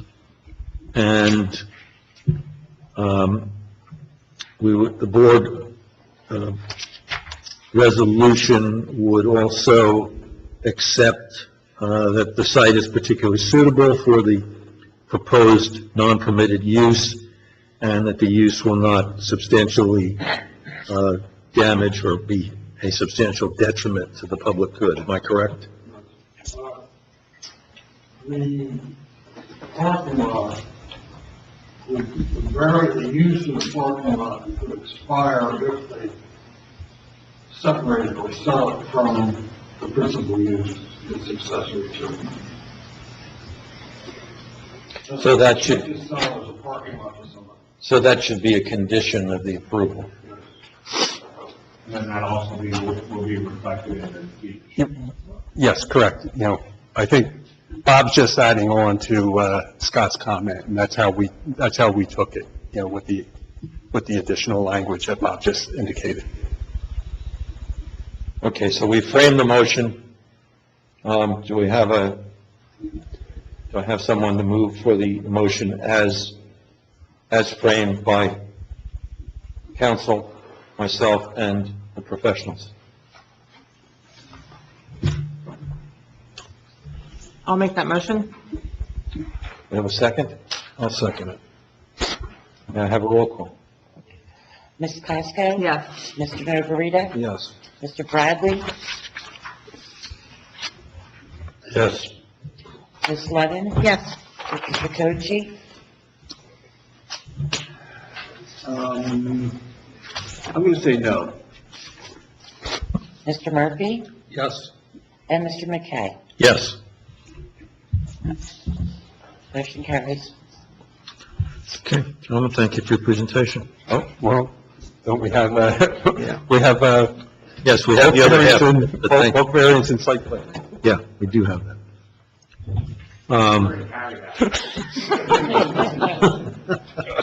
I didn't know, thank you, I think. No, yeah, my foot is hurting, so I'm looking for aspirin. That's what I'm looking for. So we have the site plan approval, subject to the various conditions that we've discussed. Site plan vote would be with the waivers we discussed extensively. I have a buffer waiver, no sales of vehicles from the site, sidewalk waived, a maximum vehicle size as determined by our engineer, lighting, landscaping approved by the planner, our planner, subject to compliance with the engineer's letter and the planner's letter, other than the items that were waived. Agreed. Okay.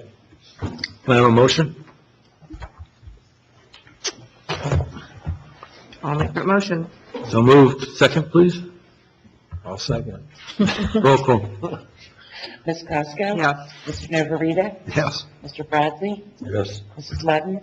Yes. Mr. Jacochi? No. Mr. Murphy? Yes.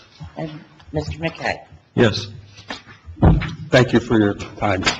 Okay, guys. We have the annual report next on the agenda. Give me 1 second so I can get the mayor and, Oh, yes, that's right.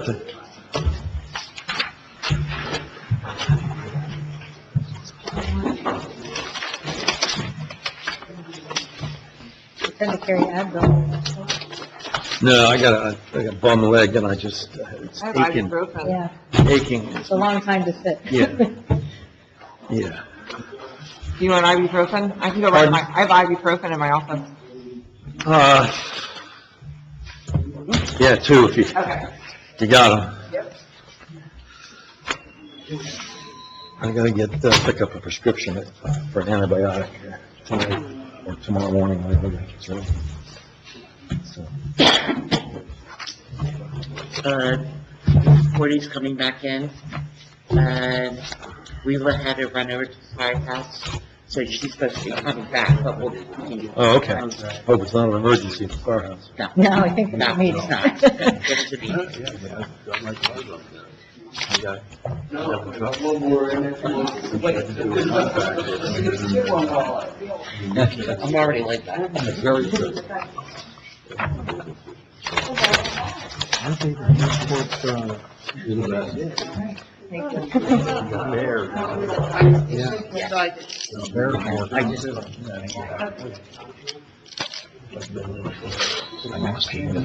What's the dosage? Take two of these? It's on there. That's why I brought the bottle.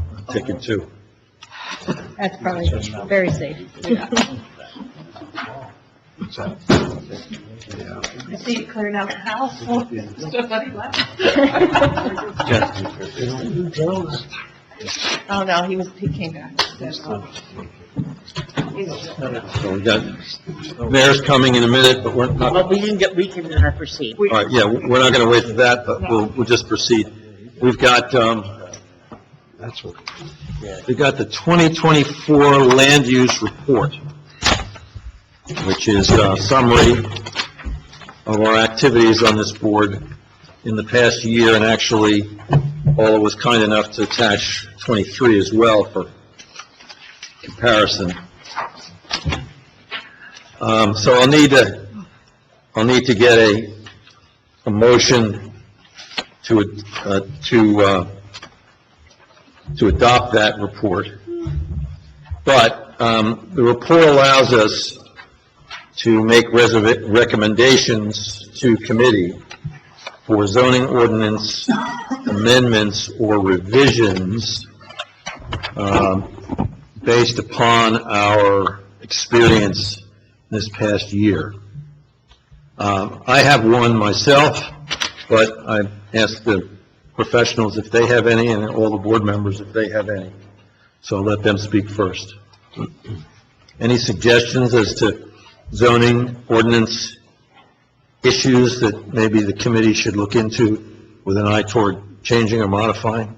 I don't really have any, because most of the use variance and large site plans, I think the ordinances are pretty solid in that regard. As you can see from the list, a majority of those variances are small residential bulks that Kathy really handles. So I would really defer to the board and Kathy as to whatever those patterns that you see that the board is routinely granting, you may want to give some consideration to modification of any of those. So I think as for all the years that we've done this, so even though we are approving, and I use the word similar, is because a lot of these are based on the individual lots, the use, the location of corner lots versus interior lots, lots that are pie-shaped versus, square. What I don't want to happen is that anytime in the future for the next zoning officer, is that they have to realize is that we base each application, just like commercial properties too, is that we base them on their own individual site. And there are times that we have to take into consideration to the lot, whether it's in the development, down in the Heights, in Claremont. My professional opinion is that I don't think that we should change any of these. Anyone else? My comment to go with the approval of this of the committee is that the committee take a look at the special zoning area that was involved in the recent approval of the North Side Properties lot, the SCR, right, exactly, that zone on Royal Avenue and the areas around Royal Avenue, to see if that is perhaps an outdated concept.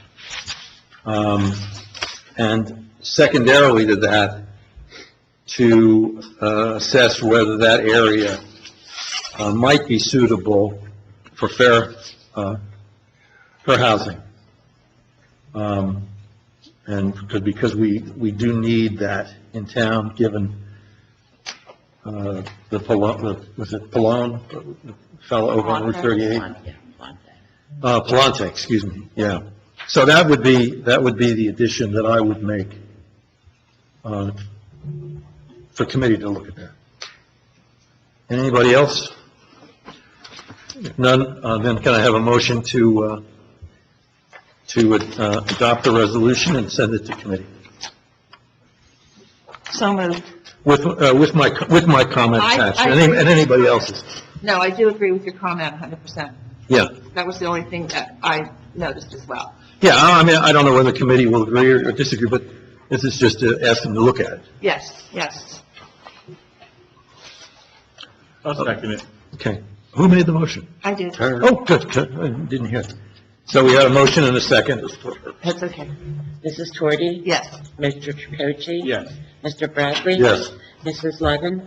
Do I vote even though this was last year's cases, or, I I don't know. It's last, I'm sorry, I didn't hear. I just started in January, and this is last year's cases. Is this something I would vote on? This is recommendations from the previous calendar year. So it's okay to vote? If Yeah. you were not here for that, you can accuse yourself on that. Okay, then I do that.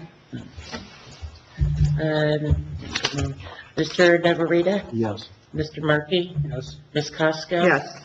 Mr. Holden? Yes. And Mr. McKay? Yes. So next we have adoption of the minutes for the December 4, 2024 meeting. Can I have a motion? So moved. Second? Second. Roll call? Mr. Yes. Bradley? Yes. Mr. Murphy? Yes. Mrs. Twerdy? Yes. Mrs. Ludden? I wasn't, Mrs. Hughes? yeah. You weren't here. Recused. Mr. Novarita? Yes. Russell? Yes. And Mr. McKay? Yes. So, moving on to the resolutions, we've already done the annual report. Next, we have the Palante matter, 2025-04.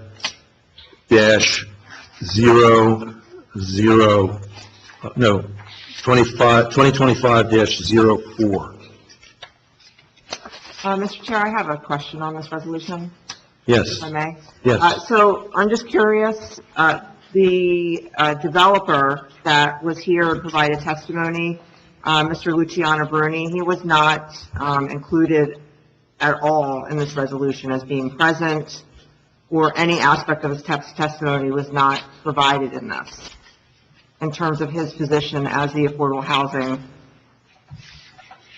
developer. Is there a reason why that was omitted? Is that...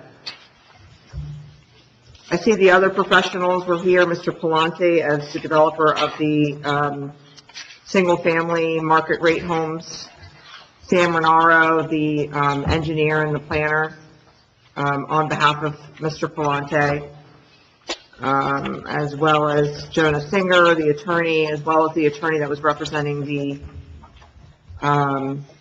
residents from that community, and Scott's as our planner, but there's no mention of Mr. Luciani. I don't know if that's something that should be added, or if that's material, I or... mentioned him in the resolution, so I think his testimony was not significant in the application. I didn't see where he was mentioned at all in here. Maybe I missed it. I think we talked about selling the project to Bruni. On, 1, 2, 3, 4, so on the fifth page, there is a discussion of the Bruni, the design to sell the Veterans Home portion of the project to the Bruni Group. It's under item K. Okay. It's under item K. Okay. So I guess the minutes would provide the detailed information in terms of his presence and testimony and part of the application, the hearing. Yeah, the minutes do. I mean, if you go to, in general, the area of pages 37, 38, 39, 40, there's a long discussion with Mr. Bruni on issues. Great. And I have another question in terms of the language of the resolution. So, the resolution is very strong in terms of the reasons why the board did not approve this. The board finds it suitable for residential development with the co-committant presence of neighborhood children. How does the language of this resolution affect any potential future reapplication by Mr. Palante with only single-family homes without the affordable housing component? I think it does, because they're going to come up with a different plan. It's not going to include veterans housing, and that was a strong component of the total application. So I think the board can consider a new plan as a separate entity and not be influenced by this particular finding on this particular set of plans, which include the veterans home and a separate component for residential lots. If they come in with something that's different, this decision is not binding on it. Okay, because there were other pretty strong reasons. The board determines that the use relief for residential development in a zone reserved for professional offices cannot be granted without causing a substantial impairment to the intent and purpose of the zone plan and planning and zoning ordinance. It also talks about the master plan and how the board wants to continue the identification of the master plan reexamination to preserve that area for commercial development. So those factors are not weighed as heavily as veterans home. Well, I put that in there because I think that's what the board, was an element of their decision. Okay. But it's not the same as if we get an application for just residential lots, Probably does the same application, Okay. and they may not come to the same conclusion. Thank you. That's just probably criticizing. Not a criticism, it's a question. I'm trying to understand if and when, if that could influence a future application. The resolution is designed to support the board's decision, not designed to make it easier for somebody else to come in. Right. But I think if somebody comes in with a different plan, the board can find a different conclusion easily. I know what you're referring to. Thank you. So, still looking for a motion and a second? The only people eligible to vote on this is Mr. Bradley, Mr. Novarita, Mr. C. Murphy, and Mr. R. Murphy. And McKay? And me? We voted. No. Nor This is I. for, yes, You voted yes. you voted yes. Voted no, or people- Oh, I voted, that's right, I voted no. Correct. So moved. Yeah. Second. Mr. Bradley? Yes. Mr. Novarita? Yes. Mr. C. Murphy? Yes. And Mr. R. Murphy. Right, well, All right, motion, his name wasn't here, right? Gertrude? No, he wasn't here. Oh. We had Mr. Bradley, Mr. Novarita, Mr. C. Murphy, and Mr. R. Murphy. That was it. right. Bradley? Kelly voted, but she's not here. Correct. Murphy? Yes. Because it was 5-2, Right, and the 5 would include Mrs. Kelly. right. Now, we don't have Mrs. Kelly here tonight to approve this, Bob, but we have 4 votes. We're fine. We're fine. Yes. Okay.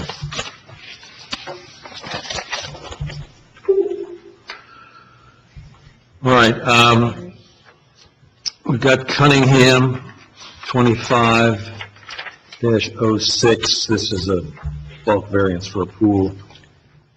Wasn't very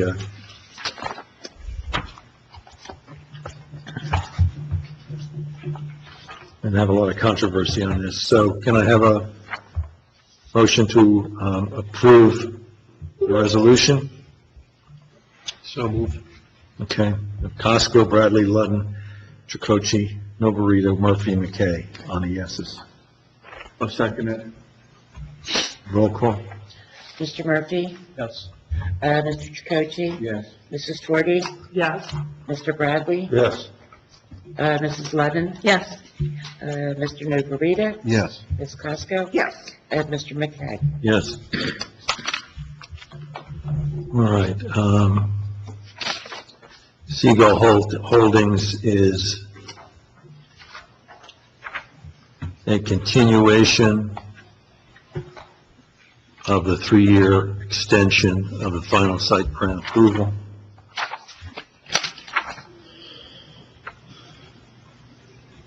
And we don't need a roll call on this, Bob, do we? Just a yes or no?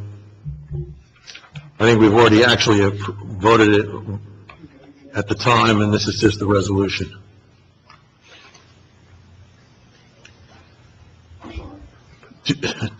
We don't need a roll call for this resolution.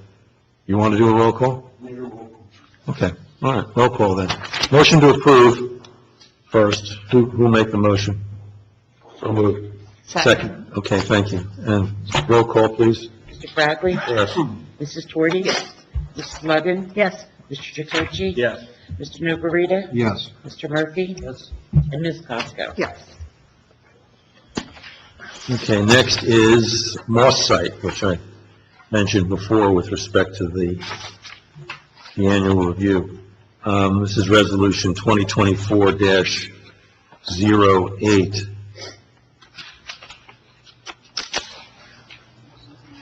Can I have a motion to approve?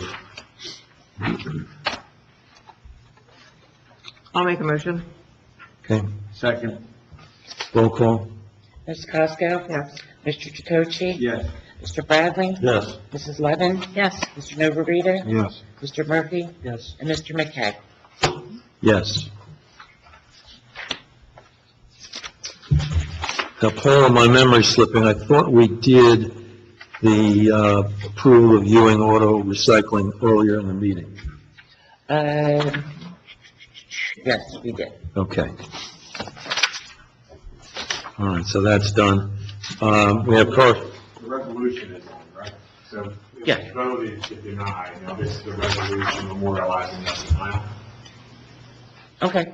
You can vote on it. Well, it's actually a resolution approving the dismissal without prejudice, which is, I don't know whether we need to go through it. If you think we need to go through it again. Yeah, yes. Okay. So we have this motion to approve the dismissal without prejudice, meaning he can bring it back before us again. And so I need a motion So moved. and a second Second. and a vote. Ms. Levin? Yes. Mrs. Torres? Yes. Mr. Bradley? Yes. Mr. Chakotay? Yes. Mr. Novarita? Yes. Mr. Murphy? Yes. Ms. Casco? Yes. And Mr. McKay? Yes. So now we have a couple pieces of correspondence, 3 to be exact. If there's any discussion needed on any of them, please indicate. Otherwise, a motion to receive and file would be in order. So moved. Second. All in favor? Aye. Any opposed? Motion carries. Professional comments? Been a long night, so I don't know whether you guys don't have any. You're a sweetheart, thank you very much. I would like to welcome Ryan. Yes. To our meeting. Yes, welcome. Welcome to the team, Ryan. And congratulate Marty again on his retirement. Yeah. But I wanted to just You'll love wish it. Ryan, a long life. He's also retiring at the end of the year. So I wish you, these board members are wonderful to work with and so are the professionals. So I wish you a long career with us. Okay.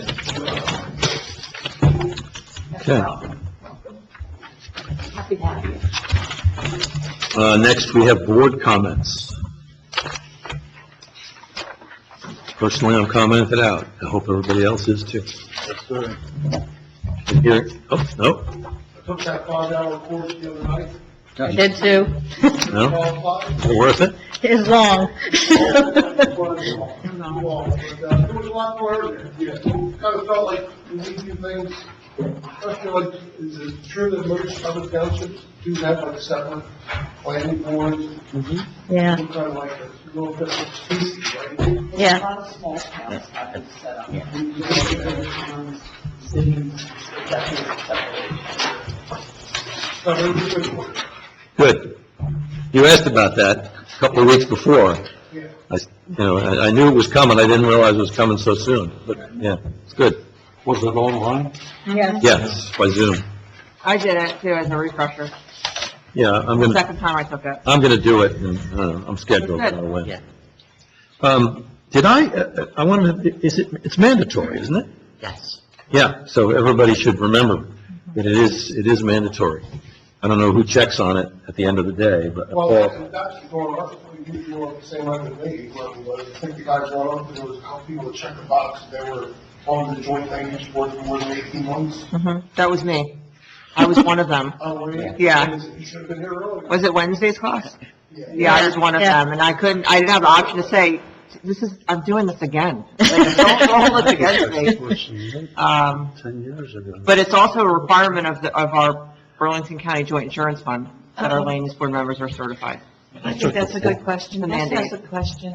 for insurance. For Yeah. public I took officials that course in liability. Maple Street 10 years ago. Did I need to get a refresher? I have your certification. Yeah, I think you're still on there, being certified. I'll double check. Huh? The refresh is not a mandate. You Yeah. just have to take it once. Just once, yeah. Just once and done? Unless you want to take it again. I had to go on site. well, this one's by Zoom, So I had to go to meeting in Maple Street where Yes. several Right. townships, Everything's online now. people from the land use boards or the Yeah, it's the same thing. I Yeah. haven't seen it, but it's kind of the same thing, only by Zoom. But it is 5 hours, right? 5 hours? Yeah, 5 hours. Exactly. With a little assessment at the end. It went quick. I thought it went quick. Yeah, this is, 5 questions. Nobody's ever flunked the test. No, it would be impossible to flunk, I think. all right, I'll assume that's the end of board comments. Public comments, there is no public left. There is something. Oh, there is. Still somebody online? I don't know if Larry would like to unmute and say anything. But it's been a pleasure having you at the meeting. No, No, Larry's Nope. still muted. no one online has any questions either, all right. All right, motion to adjourn. Oh, you're just getting up, you don't have anything to say. You can't move. I'm just, All right. Nice try. That was good. Like a, put you back. So you take the trucks there? Oh, it's pandemonium. I'm surprised nobody's ever gotten run over going over that.